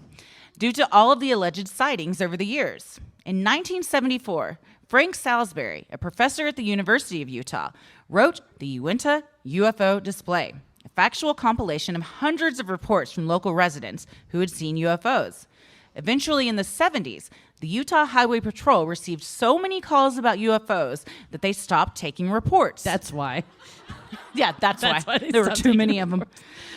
Salt Lake City-based indie filmmaker Trent Harris told the Deseret News, You can't throw a rock in southern Utah without hitting somebody who's been abducted. and you got to throw that rock really high up because they're getting beamed up into the sky. So, round of applause if you have been abducted by an alien. Okay. Couple. Yes. If we had a rock, we would have hit you. So that checks That's out. accurate. That I would checks never. out. You can't just huck a rock willy-nilly like. No, you'll It's hit somebody. dangerous. You'll hit somebody that got abducted. In 2009, Dr. Salisbury reached out to Kenneth Meyer's brother, Garth, to inquire about his late brother and sister-in-law's time on the ranch, which spanned from 1934 until Kenneth's death in 1987 and Edith's in 1994. Dr. Salisbury asked if he could tell Garth some of the many UFO reports from the Uinta Basin that had been collected for the past half a century. Garth told the doctor, That's fine as long as you know they're just stories. Dr. Salisbury considered the possibility that with Garth being such a skeptic, his brother and sister-in-law may never have shared any of the ongoings on the ranch with him. This could be possible, as Garth described his brother and sister-in-law in simple terms. They were essentially hermits. They only established relationship with 2 people, but other than that, they had no communication with any of their neighbors. They had a lot of communication with their neighbors from the sky. That's right. They're like, we don't need to talk to the people next door, honey. They have nothing for us. The best part of Garth, who's a doctor himself, he's a pediatric neurologist, I believe, is Dr. Salisbury got a hold of him when he was 88 years old, and Garth gave no fucks and just laid it out. Once you're 88, you have free reign. You can say whatever you want at that point. Someone's like, I guess they called him after the ranch was sold and wanted to, talk to him about something. And they said, well, can you take us to the ranch? And he said, no. And they said, well, if you don't take us to the ranch, then we're not going to go to lunch together. And he goes, I guess we're not going to lunch together then. I'm in the driver's seat, baby. Like, they have no bargaining chip. Oh, then we're not going to lunch together. Then you're not seeing my alien ranch. This Garth guy's just like, you overestimate how much I care about you. Still, Garth debunked several of the more recent owner stories, particularly the descriptions of the various locks inside the house and cabinets that the Shermans and the authors of Hunt for the Skinwalker found so strange. Instead, Garth rejected this idea, telling Salisbury, it took 1 key to enter the home, and if that key didn't work, sharp kick to the door always let me in. So this tells me it's not just because he's 88. He would kick the door of his brother's home in if his key didn't work. No wonder they're hermits. No, my God. They're like, it's Thanksgiving. They're like, we didn't want company. Did you Too unlock bad. the door? He's like, no, of course not. We have 30 locks on the door. And they're like, oh, I brought the Jell-O. But you're not getting in the cupboard, Garth. As for the dramatic warnings against breaking ground and the alleged clause in the sales contract that forbade digging, Garth had a simple explanation. The prohibition on excavation had to do with contingent oil rights on the land. Since land may contain oil that the selling party isn't aware of, clauses pertaining to mineral rights are standard in land sale agreements. Yeah, they didn't want to give up, that black gold Texas tea that could have been under the surface. You don't know what's down there. So it wasn't More just, ways than one. Hey, elderly eccentric clauses. It was like they were trying to hang on to that money. Mm-hmm. Not everyone agreed with Garth's contrarian position on the ranch's supernatural events. Once the news broke about UFOs on the ranch, Robert Bigelow called up Garth, asking why the Myers had never revealed the UFO events to everyone. Garth had no time for this inquiry, saying, I told him the UFOs didn't get there until Terry Sherman got there. Indeed, when pressed as to whether the UFO activity had gone on since the 1700s, as the 2005 book alleged, Garth dismissed this. See, this is Terry Sherman. That's the story he made. But it's not the right story. There was an exclamation mark in the book. It's not the right story. Garth got passionate there. I can tell you unequivocally that up to 1992, there never been and there never were signs of UFO or any other similar activity. Well, how would you know that, though? He's fucking Garth. He knows everything. I love that he's also like, see, this is Terry Sherman. Like, he's got like, a whole list of guy. bullshit that Terry Sherman spews.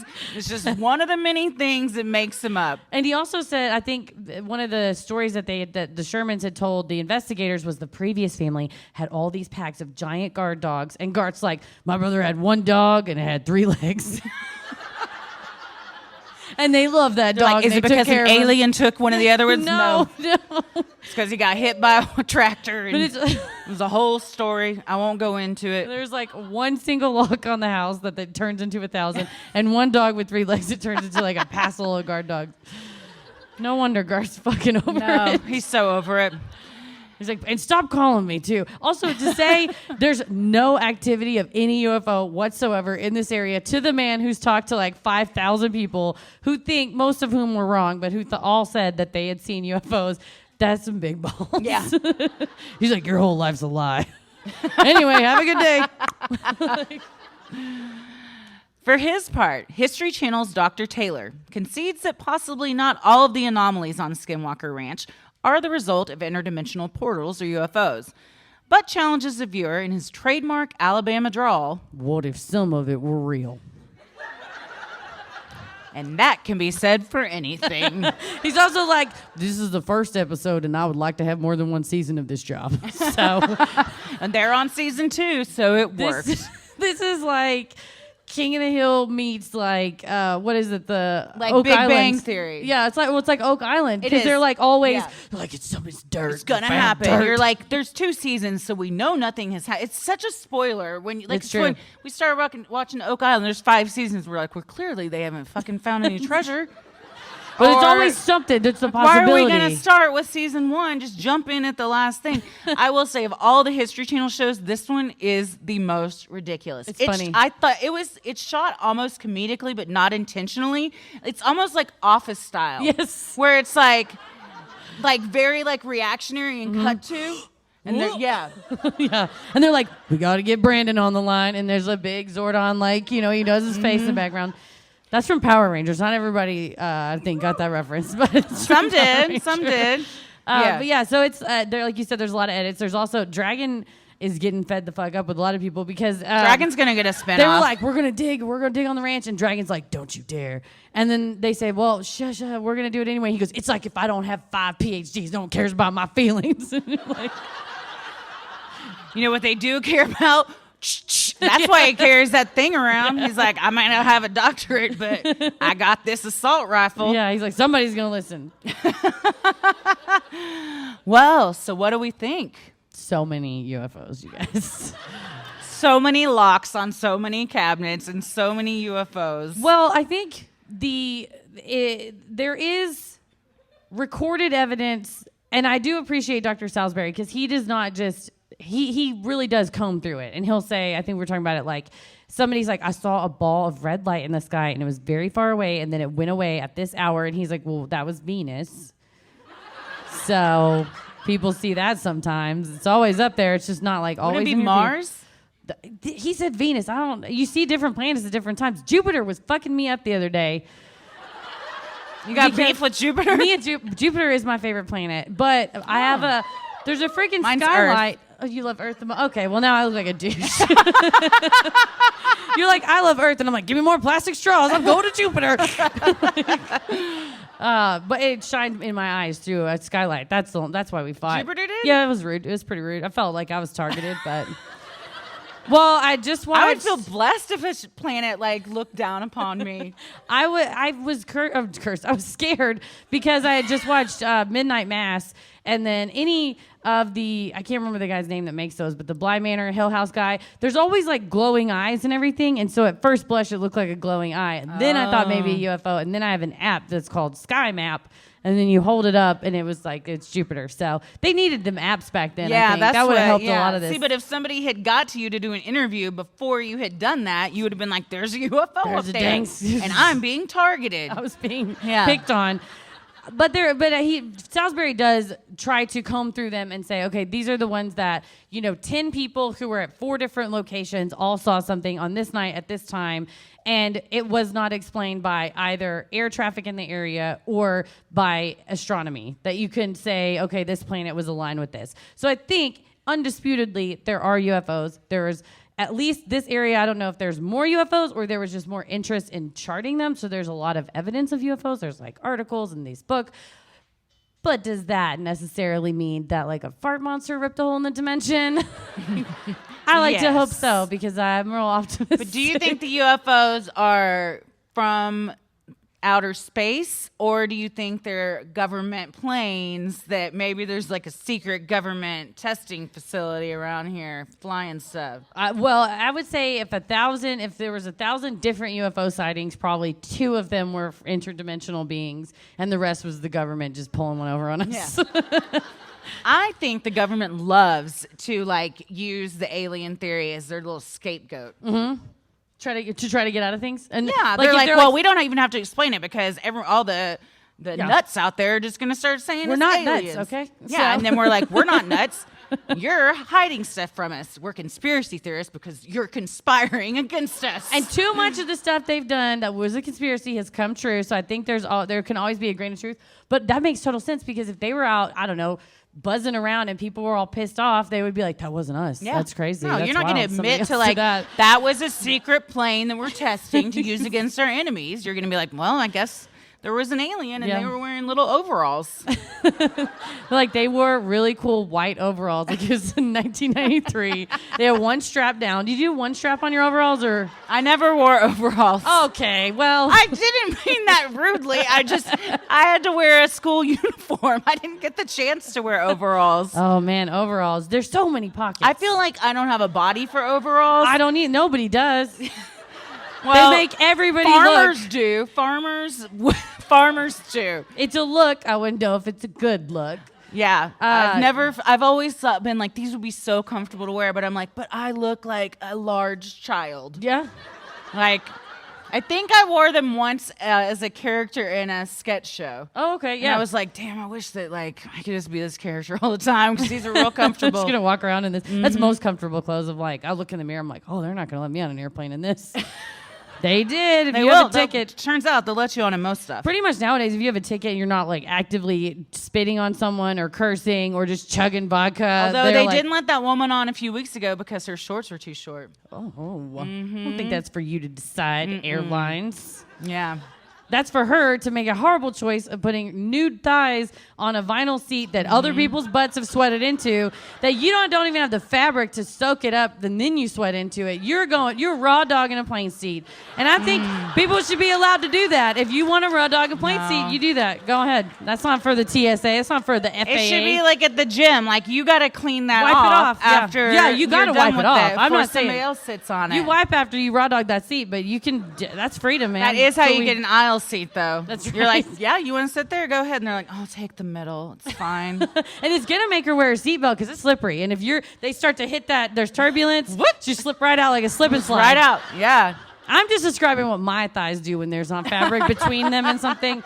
It's Again, what it's like you guys everyone's ever do. know whenever you sit on a bar stool in shorts in the summer and you stand up and there's an ass print and then you're like, I gotta get up, but everyone's gonna see it and it's gonna be gross. You try to sneak a cocktail napkin and you kind of do one of these and they're like, what's going on? Right? Everybody else? Nope, No, just that me. is. I will concede this happens. Yes. The conference room fart. I haven't had that happen. But this, and also like they're bunched up, and you're like trying to like discreetly pull them down. And then Never you gonna got the happen. big mark on your leg because you've been crossing your legs. It's hard being a woman. If you want to discourage people from wearing short shorts on planes, let them do it once. right? And then never Some again. lessons you learn the hard way. Yes, they're going to You slide know? off the plane whenever you land.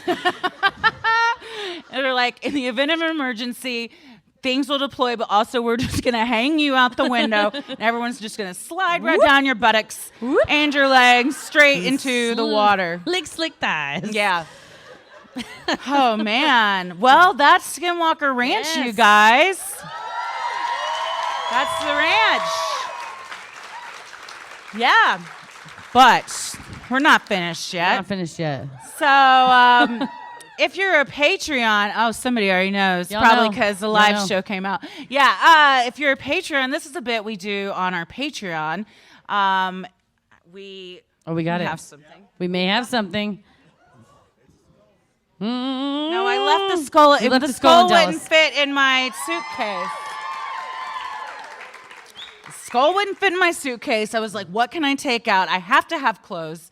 So we had to make some adjustments. But yes, this is Judge Christie, where my ruling is global. It's also cannot be challenged. And much like Cooch and Lube, I'll rule on anything. So yeah, we're going to ask you for some grievances. Heather usually gets us started with a grievance of her own. And I love hearing these. I've been an asshole for a lot of things in my life. I'm like throw a fit a lot of times. So other times I've thought of a story in advance, but I wanted to have you guys just like yell a word out and I'll see if it sparks me something. Just clients? Oh man. Oh yes, it's a good one. Okay. So I had my own law practice, and I would generally let people, give my name out, refer, or whatever, and just take the calls. I had a gentleman call. It was like a friend of a friend of a friend. So it wasn't like your uncle is best friends with this. It was just we were vaguely related. He called up, and he told me, he's like, I need help. This apartment complex they're terrible to me. They're being awful to me. And I was ready. I was like, okay, what is it? Is there bugs? Is there He's like, they said on the advertisement that there was full cable television here. And he's like, I looked up all the channels that are offered, and I don't have all the channels. And he's like, I want to sue the apartment complex because it's a bait and switch. I feel like I've been lied to. This is deceptive trade practices. I'm like, you Googled this. And I said, I was like, no, I'm not going to take this case. He's like, well, what can I do? And I was just like, get the internet, because anything you want to watch, it's just right there. But he was like, no, I like to watch cable. And that's the thing that somebody's into. If you want to watch commercials, and you're a pervert, that's on you. I hate commercials. They drive me up the wall. But I wouldn't take his case. And at the end of the call, he said, well, screw you. And then he hung up the phone. So I felt really good about not taking his case. But I would like to know, Your Honor, had I brought, I'll give him a fake name. We'll call him Joe. If I had brought Joe's case to you of Joe versus the apartment complex. Not the volcano. No, not Joe versus the volcano. Joe versus the apartment complex. Do you think that it is a false advertising claim for an apartment complex to say, we offer cable, but it's not every channel that he wanted? I deeply regret not asking what channels were missing. Oh, yeah. Yeah. So it said we offer cable. It didn't say we offer full cable. It didn't say we offer the Platinum Deluxe Spectrum package with every possible nudie But it channel. said we offer cable, and they did have cable. They had cable. It was. And I think they did what they said they were supposed to do. Good. I'm glad I rejected his case, especially because he said, screw you. And I'm like, do people still say that? Yeah. I wasn't even offended. Joe does. Dude, apparently. If it's so important to you to have all of the cable channels, then you need to make sure that you get that set in stone before you sign a lease. I agree. Yeah, call AT&T or Spectrum or whoever offers it and upgrade yourself. But he was like, they should offer all the channels. So thank you, Your Honor. You're welcome. It was very petty, right? Joe's grievance was very petty. Thank you. Yes. So what we like from you all is to just something like you have a nitty issue, argument, or something like that. No bummers. No bummers. We like to give that disclaimer. That's always a good one. You shout out, I have a grievance, and then you're going to walk over where I'm pointing in the darkness. I promise there's a microphone. And then you're going to just tell us your grievance, and the judge will rule on it. So does anyone have a grievance? Yell, I have a grievance. You have a grievance. Okay, I heard this one, and we'll get another one. So head right there to that microphone. We have a grievance. Let's All hear right, it. there you go. Oh, nice. What's your Thank name? you. Oh, we got to turn on. Hi, Michelle.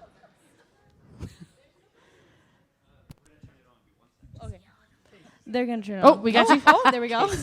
My name's Michelle. Hi, Michelle. So this is a work-related grievance. Okay. It happened today. Ooh, fresh. It's fresh.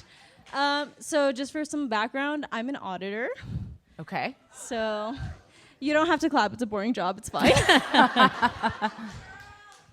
So I have this client, and the controller was getting to know our new associates, brand new, straight out of their master's program associates.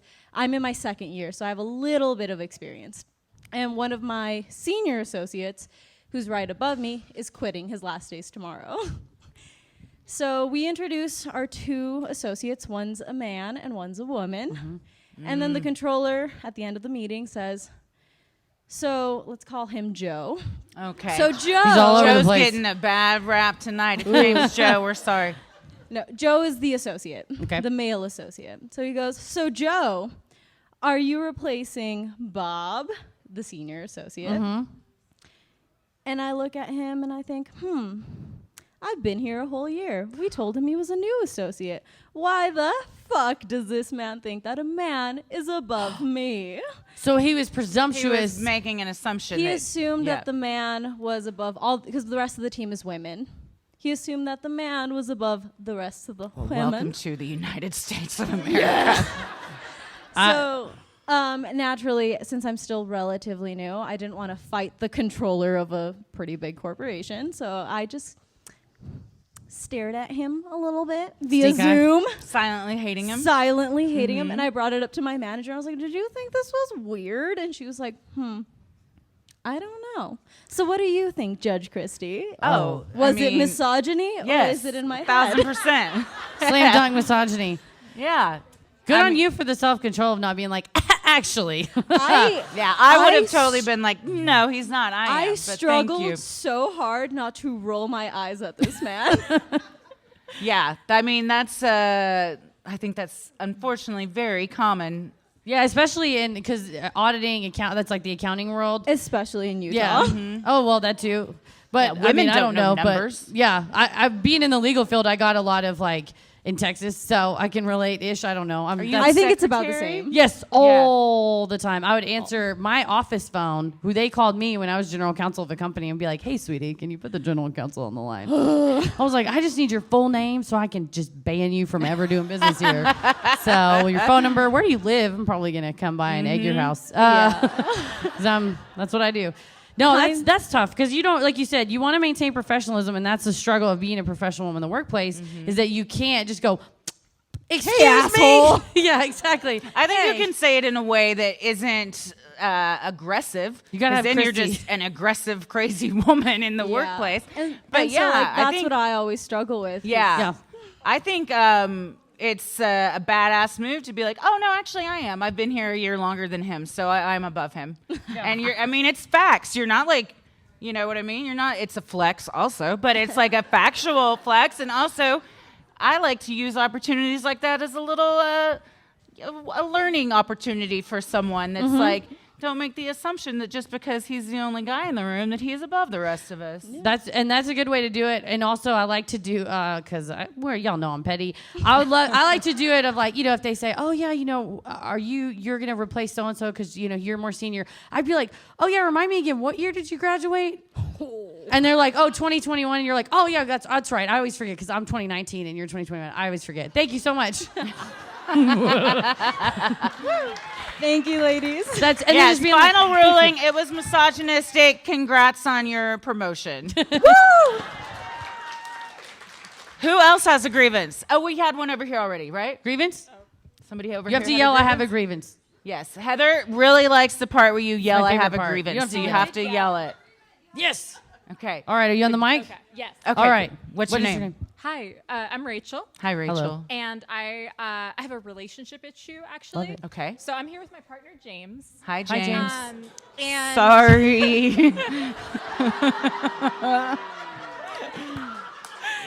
yeah, so we're from Texas. Hell yeah. Oh, yeah. Yeah, it's great. I love it. It's warm there. Yeah. And Too here, warm. All the it's time. really fucking cold. Mm-hmm. And so whenever we're out, and he like shivers really easily, you know, like a little chihuahua. And What every man wants to be compared to look, by his he's lover. beautiful. I love him. A tiny dog. So he shivers really easily, and if I have like a jacket or something, I'll give it to him, you know, like my pink puffy coat, or if he comes in from outside and his hands are cold, you know, I'll put them on my chest or my butt, Hell you know, yeah. like it's nice, right? He's like, I'm very cold all the time.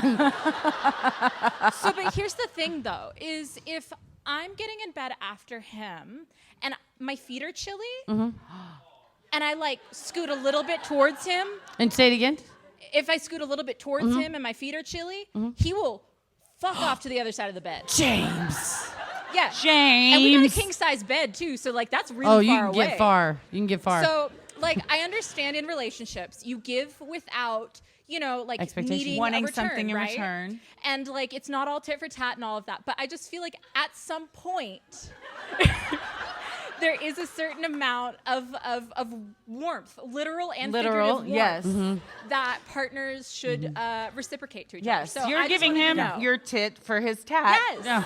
So he should let you warm your feet on him if you need to warm your feet. Easily. you. Is that My an thing- official James, we're judgment? gonna call you Joe, okay? Yeah. So Joe. So Joe. Here's the deal, too. No matter, regardless of temperature, you don't ever want the person that you love and who you believe loves you back to recoil from you or touch. Yes. Ah, Not to the edge of the bed. Yeah. No, I think Joe, if you want to get back on the James wagon, you're gonna need to let Rachel put her little cold toesies in Little between your tootsies. legs for a second. Warm those tootsies. Yeah. It's only fair, and I know you say that you give in a relationship without the expectation of reciprocity, which I believe in wholeheartedly. That's the true, but that only works if both people do that. Yep. Well, thank you so much. Will you bang Thank your little you. gavel so that it's Yes, for sure? final ruling tonight. Your cold feet are going in between his legs. All right. I think we had one over here. We have Was a there a grievance grievance over here? All right, come on down. I see a hand. Do you have to shout, I have a grievance? Oh, yeah. All right. It's very muffled grievance, but You we'll know take me, it. I like things the Make same your way way every time. down to the mic, Price is Right style. We Come should on start down. making everyone in the audience wear giant ass name tags like on The Price is Right. I want to get what we have that thing in the studio that has the like Bigfoot scream and Yeah. the applause. I want that's the Price is Right sound. Oh, that'd be fun. Just the wheel. Hello. I can't tell if you're there yet because There- it's I just think we're there. darkness. I think we're so- there. I'm there. Are you there? Okay, cool. What's your name? My name's Chris. Hi, Chris. So actually, my grievance is about my name. Oh. So I've gone by Chris for 16 years. My mom, who I love, who is setup. not here, so I don't have to say that. And she doesn't listen to our podcast, apparently. So My mom, who we'll call Joe,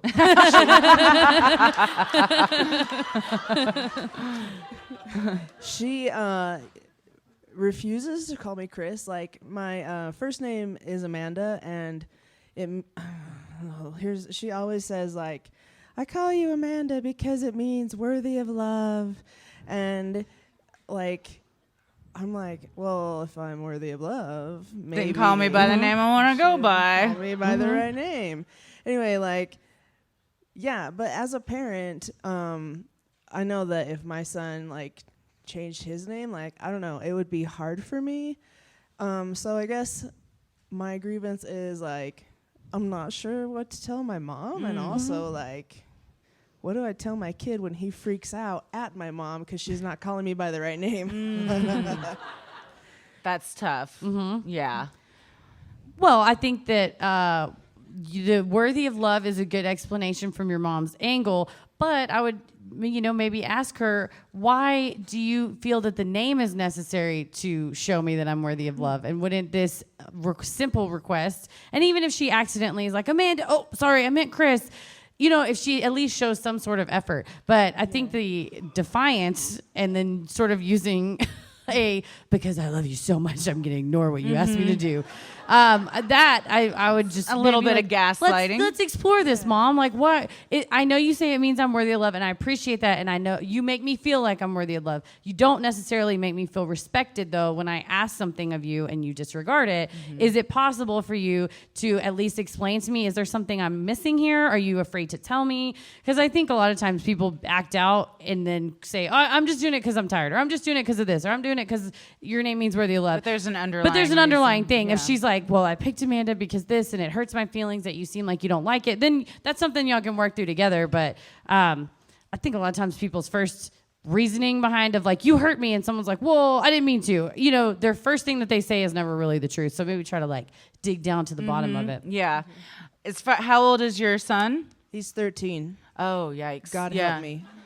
So, I mean, I think you could also tell your mom it's very upsetting for your grandson to see that you like don't respect that, and it's hard. So, I think you have to have a conversation. If Simon or Ella came to us and were like, we do not want to go by the names you gave us, this is what we're going to go by, I'm not attached to their names. I'm attached to them. I like their names. We chose them. But Tommy and I chose them. But, I mean, a name, if you being called Chris should be more important than her calling you Amanda, like that's like names are very personal to like the person that's what they're being called. So you got to let some stuff go. But I think like Heather said, you got to have kind of a heart to heart. Have you ever asked her like or discussed it with her? So many times. So what does she say? She says, I picked that name to remind you that you're worthy of love and you're beloved, and then I'm not ever going to call you Chris. And like, Yeah, but the cool thing like is my grandma said that she was never gonna call me Chris, and like 2 years ago she started, and like Oh, that's awesome. it means a lot. Like she'll mess up, like you were saying, she'll mess up and go Amanda. I mean Chris, and like when she does that, like it means more to me than even if she just called me Chris straight out. Yeah. Because I know she's trying. Yeah. But yeah, my mom is like crazy stubborn. I love her to death, but holy hell. Yeah. That's everybody about all their moms. All of our moms. Yeah. That's yeah. Start calling her Joe, and then when she's like, "Why are you calling me Joe?" You're like, and you're like, "I know it feels not great to be called the name you don't want to go by, right?" yeah. Weird, huh? Taste your own Yeah. I medicine. mean, and the reality is like, she may not change, you know. But like we always say, like acceptance doesn't equal approval. So if you're like, I can't change that, so I'm not gonna spend my energy on it. Does it hurt still? Yeah, of course, but maybe try and refocus on like people like your grandma and stuff that are making that concerted effort. And I think your son's probably of the age where he knows what's up, so you can be pretty honest with him and stuff. Maybe, I don't know, would it be weird if he talked to your mom about it? Has he ever done that? Oh, like the one time he did, he like, he kind of got physical. Oh. And tried to hit her. Well, but that's not good. He's on the autism spectrum, so like he's a little bit, So he's getting- intense. Yeah, But if something I'm- gets intense, yeah. But due to tonight, I've decided that when he's a pain in the butt, I'm calling him Joe. So. Well, and that's probably difficult too because he's on the autism spectrum. He might not understand as much, and so, and like routine and stuff. If that gets out of whack, it can be upsetting. So, yeah, I'm sorry. Yeah, I moms are hard. Yeah. Familial stuff is hard. I know it is. It is. Like And all you especially- can do is tell them like, Except for us, though, right? We're not. but except I'm great and Right, I'll and- never have any issues with my kids. Right. It doesn't keep me up nightly that I'm like, one day they'll want nothing to do with me. Spend as much time as you can with them now.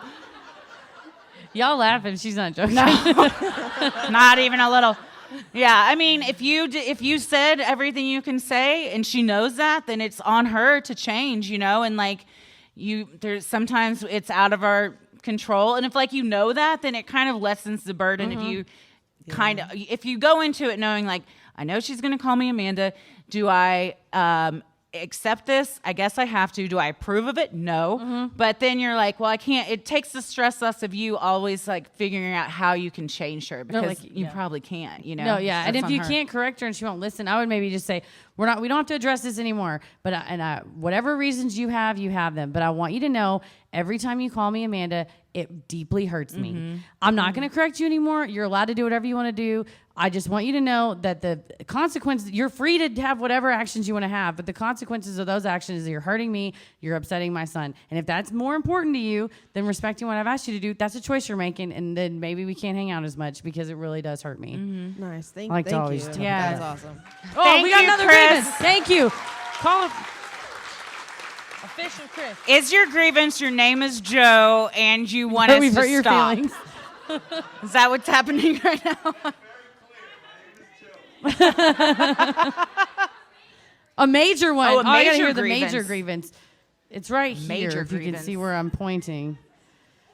Okay. My major years in the grievance, hospitality. Tell us when you're there because we can't see you. Not really. Not unless you're. Oh, okay. There we go. See, yeah, Major okay. grievance. Yes, major grievance. What's Okay. your name? My name's Joe. So nice to see you guys. Nice to see you. So I am an adorable French teacher. French teacher? French teacher. All right. Yeah. And I'm the nicest person. I just feel here for like this. I'm a good person to have around. You know what? Confidence is important. It is. It really is. 9/10. They say possessions 9/10 of the law is confidence, baby. Yeah, really it is. And when you teach high school, you kind of have to have it. Oh, yeah. You gotta be. Steely Yeah. reserve. So, my friend that I've known since college has a little dog that is the most adorable little dog ever. And he's a Cotin. And Is that a type of dog? yeah. Okay. And I had never My met dog I one found of in a those. creek, so I don't. If it has a title of it, I don't know. My dog's like 20 and looks like a wizard, and He we don't does know look what like he a is. wizard. So I think that's wonderful. And I haven't gotten a dog yet just Okay. because I travel a lot, and so that's not fair to a dog. Yeah. However, I just feel like since the dog is a French type of dog, Mm-hmm. and I'm a fantastic human. Yes. I feel like he should give me joint custody. Wait, your friend should share their dog with you? Yes. Okay. And I just love. Go ahead. I'm listening. Yeah. I'm listening with an open mind. If you I'm a had said, French "How is teacher." this going to turn out?" This was not Never at would have all guessed it. 1,000 years. what I thought you were going to say. 1,000 years, I would never have thought this. Yeah. Go ahead. But I'm a French teacher, and it makes Yes, sense we to know that. me. Where It's that? a French dog, and I'm delightful. I have a question. Yes. Does the dog speak French? And if it did, Have you would taught we it French? know? He will after I teach That's him. right. As his. Yeah. So, Heather, you Yes. love Ella and Simon So much. Would you like 50% custody of them? No. Maybe. If I could have them when they're like happy and joyful. and Okay. All right. Well, then Then- you're getting them like 10% of the day. I'm the fun aunt, man. I swoop in and That's then I'm true. like, do you guys want some Play-Doh? And then it's by the time it's around in the carpet, I'm long gone. Well, So to just sum it up, Clarify. because you're an adorable, fun French teacher, you feel like you should get ownership of your friend's French dog. Just part ownership. Part ownership. Yeah. could you I'll describe to even, me like- what you envision that would look like? Well, I mean, I work from like 6 in the morning till like 4 in the afternoon. So Okay. the dog could go there, and then I could get him from like 4:30 and. I mean, it just makes sense to me. So you want the dog from 4:30 till you didn't finish the sentence. What time Well, were you going to take it back? 4:30 to 5:30. I don't know. 4:30 to 5:30? Yeah. So an That's not hour? So joint you want to be custody? this dog's Like- dog sitter? 16:30 to 5:30. Oh, a.m. Yeah. Oh my. So you want the dog there to sleep with you? No, because I would end up staying up and hanging out with the dog. They'll probably hang out. I'll be honest, like sleep goes after dogs. So Yeah. You got a party. You Yeah. got a, what's the dog kind of name of it? What's the dog It's again? a coton. Coton? It's like cotton. Coton? Yeah. What's like the it. dog's When you have a name? coton, you do not sleep. You party all night long. I'm going to guess 3 names to see if this is what the dog's name is. Is it a boy? Yes. Jean-Philippe. Nope. Guess 2? Pierre. Nope. Guess 3? Claude. Jacques. I was going to say Jacques. Jacques. Jacques. Claude. Is it No, Jacques? it's Stormageddon. There it is. Again, $1,000. I would have been like, Okay, I would here's have what never got it. here's what I thought your grievance should be, and I think it should be, is that the dog should have a French name, and I thought you were wanted to be able to help him name the dog, not No. take his Took dog. a turn. Took a turn. So a fancy dog like that, I imagine you didn't find in a ditch like I did. Did it cost money to acquire the pet? Did it cost money to get him? Yeah. It's here. Okay. Yeah. How, it did. Oh, how here. many? What do they use over there? What do they use in Francs. France? How many francs Or was euros?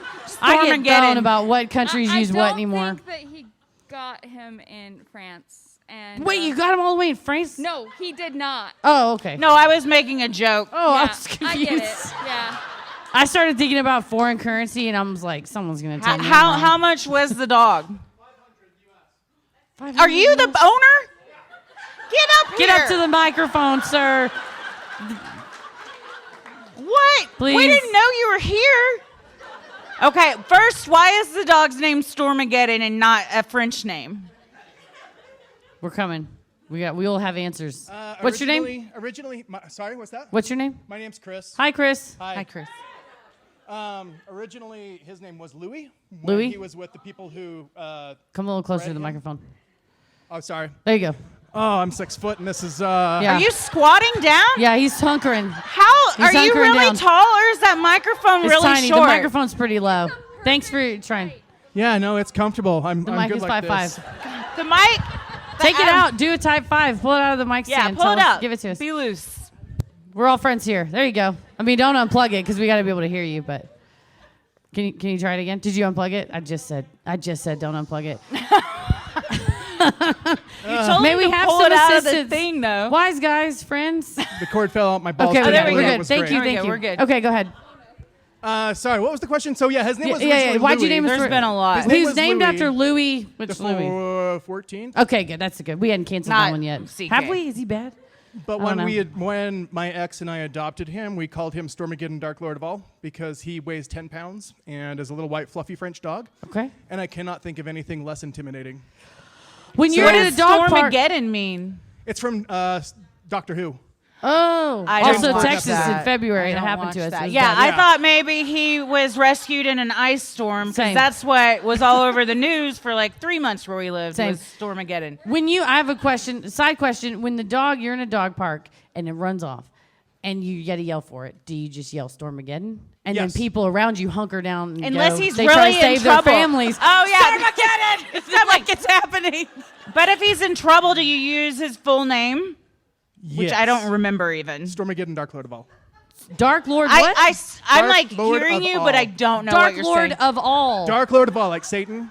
Oh, okay. Stormageddon, Dark Lord of all. Bingo. Okay, I'm into that. All right. I got a lot of names for my dog. It's okay. How do you feel about your friend having co-ownership of Stormageddon, Dark Lord of all? I told me she's got to marry me and divorce me to get the co-ownership. Oh. That's how you get joint custody. Damn. You're going to get married? I mean, people I have saw done a it shrug for in the less. night. I saw a shrug in the darkness. Are y'all in a relationship?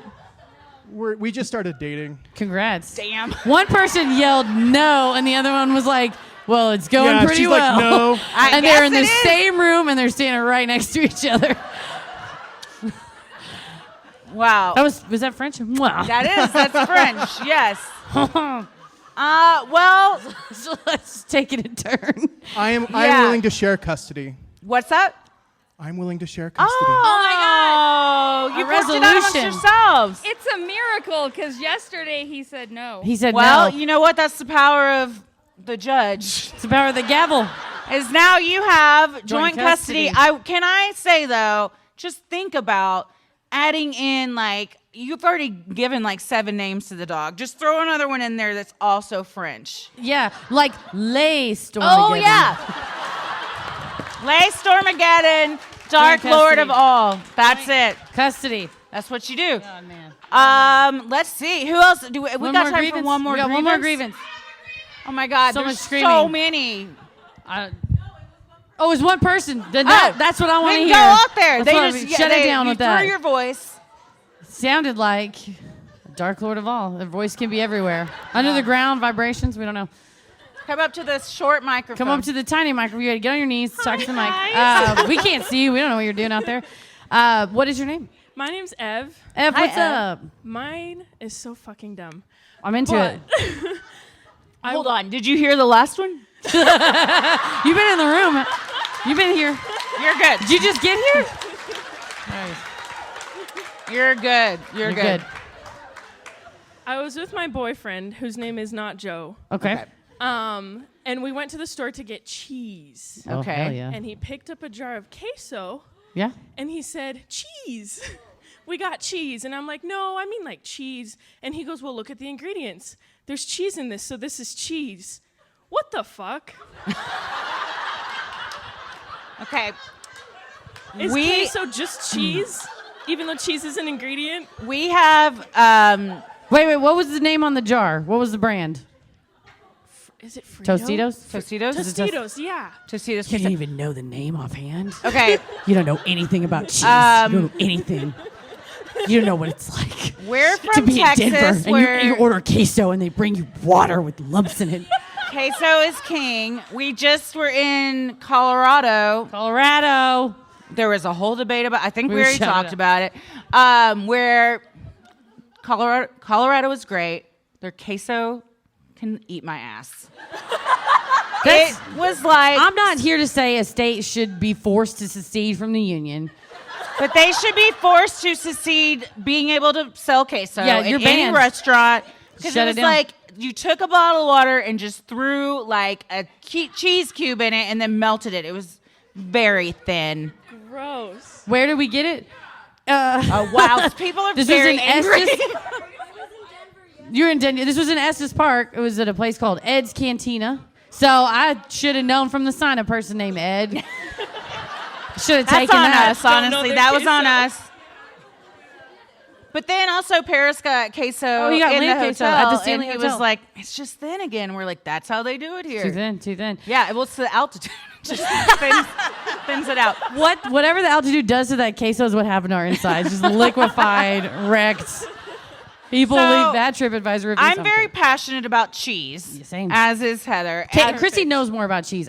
We'll both equally eat it. But Well, she'll be like, I "This is worked this at type." Whole Foods for a while in the specialty department, which is a fancy way of saying booze and cheese. So when you were going to the store, was it just like, let's go pick up some cheese? We needed it for like, it was an ingredient, but it was like clearly cheese. Whoa. This is information I did not know previously. So I thought you were on the hunt for some snacking cheese, which it's great to have. You're My needing bad. bacon cheese? My you bad. needed to go. So what were you cooking? What was the It end was like- result? What's the word? What was it called? It was like, let's say it was for lasagna. Okay. What is it? Lasagna? Let's say it was like That's for a ricotta. lasagna. That's Lasagna? No one puts queso in lasagna. I mean, know. that Yet. would be good. Yet. This will be, you know what? What's your boyfriend's name? Not Joe. Not Joe. Not Joe. Yeah. Could be a genius. He's on to something. Nacho. Nacho cheese. Nacho. Oh, shit. He's right. Nacho is right. Nacho is right. Oh my! I got chills, you guys. You got. I'm. Also, hair I'm thinking standing up about on my queso now. I think Nacho is a genius. If you're making lasagna and instead of ricotta, you've like up. My mind is Revolutionized. No. That's Nobody's lasagna doing that. revolutionized. That's I'm how you talking get about $1 the billion. cheese. I'm talking about the cheese you put on top, though. Yeah, depends. You'd have to alter the whole recipe. Yeah, You'd I have to mean, start it's not freestyling like it. a Mexican lasagna. Black and No. white. It's a different There's thing. stuff you'd have to add in. But it could still be delicious, though. Black, yeah. For real, though, what were y'all making? I don't recall? literally don't remember. I've been fighting with him about this for a really long time. Did it get made? Did He the just food get here's the made? thing. If cheese is an ingredient in queso, queso is not cheese, right? Question. No, queso's cheese. That's what the word means But- in Spanish. So I think there's a lot I of mean people the that would disagree with sauce, you. There's the a lot of people that sauce. speak in different languages. Although, Like if you an talk, entire. there's several countries. Yeah, that would not say just- no. yeah. Yeah, queso is cheese. Except for, Tex-Mex queso. If you are in Mexico and you're like, "Can I have queso?" It will be like, "What kind? Like, do you want fresco? Queso fresco? Queso yeah, fresco. queso fresco. It's like Fair, coavita fair. cheese. Like, in different Texas, types. if you Chihuahua. ask for it, they bring you a bowl of melted cheese Yes. with like peppers and shit in They it. take a look at me and they know I'm not like Oaxaca cheese. They're like, she wants Yeah. that kind of queso. That's fair. That's fair. Well, If I was making something and the recipe called for just cheese, which is very generic, first of all, I think it would probably be like a specific kind of cheese. But I would not go get a jar of queso probably to use as that because like it's got other flavors going on in it. you need the pure cheese. I have to imagine that the recipe said a type.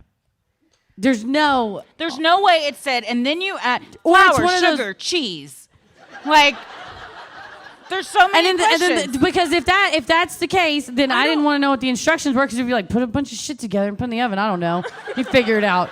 It's like the specificity is very key in recipes. if it just Time said matters, cheese, heat matters. yeah, I think if it just said cheese, then Nacho's well within the right to decide what kind of cheese it is. Yeah, you gotta specify. If there was no cheese specification, then it's Free-for-all. dealer's choice. It's a free-for-all. I can't believe we can't I have live to like that. take We the can't L. live in a lawless place where they don't specify cheese in a recipe.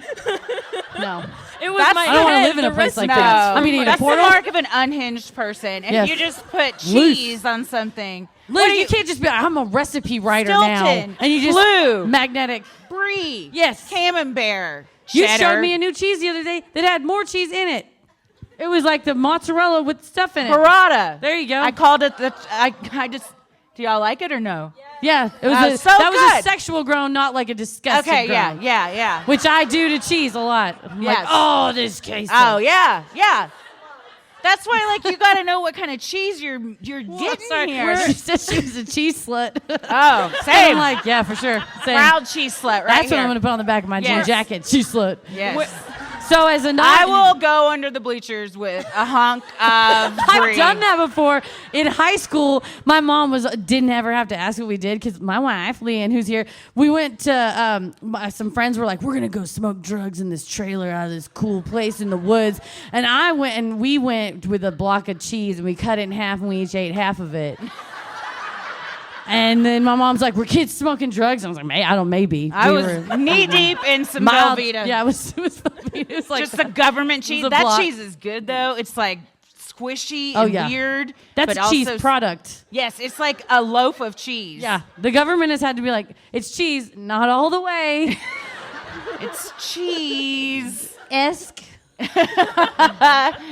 Oh man. Maybe the issue is where I'm from. When you say like we have a word for it, just yellow cheese, and that could be Gouda. Yeah, that's that Velveeta. could be- Where are you from? No. Is that here? No, I'm from Poland. So in Oh, my okay. language, That's not fair then, yeah. you just say yellow cheese. Maybe this one's on me. No, well, no, it's frankly it's the recipe's fault. Yeah, it's chaos. specify. You can't put out a recipe and you don't specify what goes in it. That's lunacy. The recipe was from my little brain, so What? From that's where? still on me.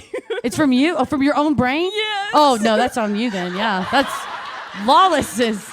Wait. But then you made it up. I You thought were the one having him make this, but you No. don't remember what it was and you don't know what the recipe was?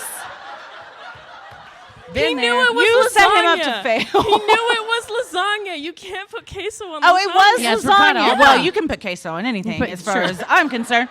But yes, the typical cheese for lasagna would be ricotta.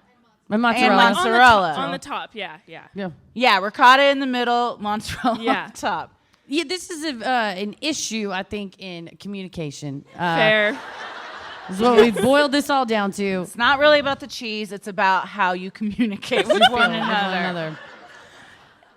But so he knew you were making lasagna? Yeah. Oh, then he's being fast and loose with the. I was definitely.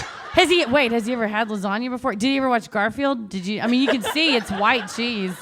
It's right there in the comic strip. On He's a Sundays they're in living- color at least. You'd probably be able to tell then. But He's like a living weekday Garfield. Garfield reader only. It's black and white. He was How just was like, how I was he to don't know?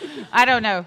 He's like, Garfield's great. How And did you're any like, of us live before colored television? We didn't know what color anything was. It was just all free for shades all. of gray. Why did they even bother wearing, like, this has gone off the rails, but, why did set decorators or anybody, like, Their wearing life- stuff, it didn't matter what color you wore or what anything was, everything was just gray. You're the set decorator or the costume designer in the 60s, and they're like, no one can see anything you do. This is no your one can life see is my meaningless. hard work. No, They're like, fuck it, everything's black. This is like a Paris question where I'd be like, so why did they like worry about the different colors? She'd be like, well, you see, the kind of camera they used was a lens of this and that. I'm like, Well, you asked. yeah, I know, I do. I get myself into that all the time. Well, so again, communication. Wait, I'm sorry. This Go is ahead. quite another tangent. Please, But because go you ahead. just said that's how. Anyways, sorry. Wait, I fell asleep when Paris was talking? No, so Oh. earlier in the car, It's impossible. we're all driving, and Heather goes, yeah, it was like the other day when Paris was like, hey, did you know armadillos jump? And I was like, yeah, everybody knows that. And all three of us went, I didn't know armadillos jump. They jump up to 4 feet. And she's like, everybody knows that. We're like, we didn't know that. So I round of applause if you knew armadillos like jump straight up in the air 4 feet. Thanks, everybody. Out of 200 people, it's my Texas friends over there. More people have been abducted by a UFO in this room. It's true. that The knew new that armadillo jump. I'm armadillos sorry, jump. babe. I'm sorry. On the record, I'm sorry. Thank you. That's all I wanted. Man. You know what? I think you're both responsible for this one. Yeah. Fair. Like, Me because you know, I'm dating him. what we've learned here is attention to detail matters. Specificity is and specific. open communication, Mm-hmm. you know, but also coming from an improv background, yes, and that, and maybe you've found a great new lasagna recipe, and this becomes like your thing, you know? But did you Love ever that. make dinner that night? Yes. Oh, good. What But happened? we argued for like 2 hours. Yeah, for sure. And then you ate in silence. What was He's it? just like, dip, dip. Was it just queso in a bowl that you ate with a spoon? We ate in separate rooms. No. I'm just kidding. you're Tostitos kidding, is tearing this family apart. I'm joking. No. Oh, God. Okay, thank So God. what happened? Did you make the lasagna? Yes, with real fucking cheese. With Well, ricotta. what was it? Was it ricotta? Was it ricotta? Honestly, okay, I'm not gonna lie. This is embarrassing. You said it has to be mozzarella. I used Gouda for like the top. Get out. bit. It was good. You put Gouda cheese on a lasagna, and I you did. deigned Let to him pass put judgment on a queso. gentleman who suggested the fierce, bold idea of putting That queso on it. Whoa. You're willing to That is demean a yourself flex. with Gouda. You're like, fuck you and your queso. Throw this Gouda on top. I will say though, as a bossy girlfriend or now fiance in a relationship, I say things with a lot of authority. And he was like, if I was like, no, Gouda goes in lasagna. Don't Google it. It goes in lasagna. Oh shit, I'm gaslighting. Oh no. Oh no. He's from Wisconsin. Everybody so I knows should've Gouda trusted doesn't him. go on, Gouda goes in lasagna, just like Everybody armadillos jump. Oh no. I gotta do a lot of soul searching after I the think show. what you gotta do is you gotta make lasagna again this weekend, and it's gotta be, you gotta incorporate the queso into it. Tostitos. And then All right. DM us what happens. Send pics. Yes, with the recipe, because I really think this could be a thing. I mean Mexican lasagna is a thing already. Yeah. But I'm gonna claim like I just came up with it, much like altitudes. Altitudes. And Trademark. Trademark. You know what? You get the altitudes after the Mexican lasagna that you're making, the type that you're making. Mm-hmm. Yeah, I think you could use like in place of ricotta, put like Like a queso Texican. fresco, That sounds amazing. and then on top Yeah. you do like Gouda. yellow queso, and then like the Open your instead of mind. like you just chop up like jalapenos and stuff in it. I'm hungry. Open your mind. Open your mind to the Open your possibilities. minds, open Don't your let- hearts. Be a Yeah. believer. You got to be a believer. Don't do yuck it. anybody's yum. That's true. what I like to say. You know. So final ruling. Final ruling. You need to make a queso lasagna this weekend for Nacho, and then let us know how it Tell goes. Nacho. Send Nacho Pinky our love. swear. There Thank you. you. Go. Yes. One last thing before we go. Thank you guys for all your grievances. We have Yes, a thank gift you. to What give. grievances? Those are great. So you came through. Ashley Butterfield, Are you here? shout that you're here. I have a gift for you. But Come on But down. can we call you by your Instagram name? So good. I'm going to. I feel like if you put it on social media, then you're not ashamed. It's great. Oh, Ah, thank well, you. Juggalo Barbie. If you Juggalo Barbie's in the house. you won your the Instagram giveaway. Thank you so much. That was awesome. Just side note, I'm fascinated by juggalos. If you're are you a real juggalo? Oh, I love that. I've I watched so sat- many documentaries about juggalo life. I That's ended not up- that's not a joke. You get the YouTube algorithm will just like autoplay stuff, and I think I don't know what I watched, and I ended up on Juggalo YouTube. Couldn't get out. It was No. fantastic. It was I great. need to get on the Juggalo TikTok somehow. I got to get on that algorithm. Well, guys, thank you Thank so you, thank you much. You've for been a coming tonight. fantastic audience. being with us. Thank you to Wise Guys. Thank They've you, been thank great to us, so please be great to them. Take care of your staff. We appreciate it. And they'll come out and tell you what's going to happen with the meet and greet and VIP Yes. and where to go, and we'll meet you and all that good stuff. Yeah, so but can't wait. for now, as always, the devil rules the airwaves. Keep it creepy. Thank you guys so much.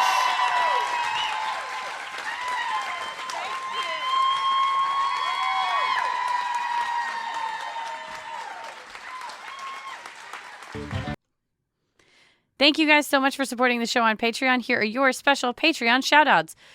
Krista Shinpuri, Sydney Bartlett, Courtney Coyle, Megan Gambrell, Kelly Layton, Sarah Benedetto, Catherine Isham, The Byams, Kim Hedgeman, Sylvia, Alyssa Kneeling, Linda Lesto, Madeline Bryan, Lindsay Trusty, Elysia Gillette, Pamela Grace, Amanda Caldwell, Harry Wood, Meredith Morrow, Heather McCallum, Vicky Vieira, Kim McKenzie, Hannah Smith, Elizabeth Schechterman, Brittany Canton, Bonnie Yarborough, Julia, MJ, Wendy, Ketty Johnson.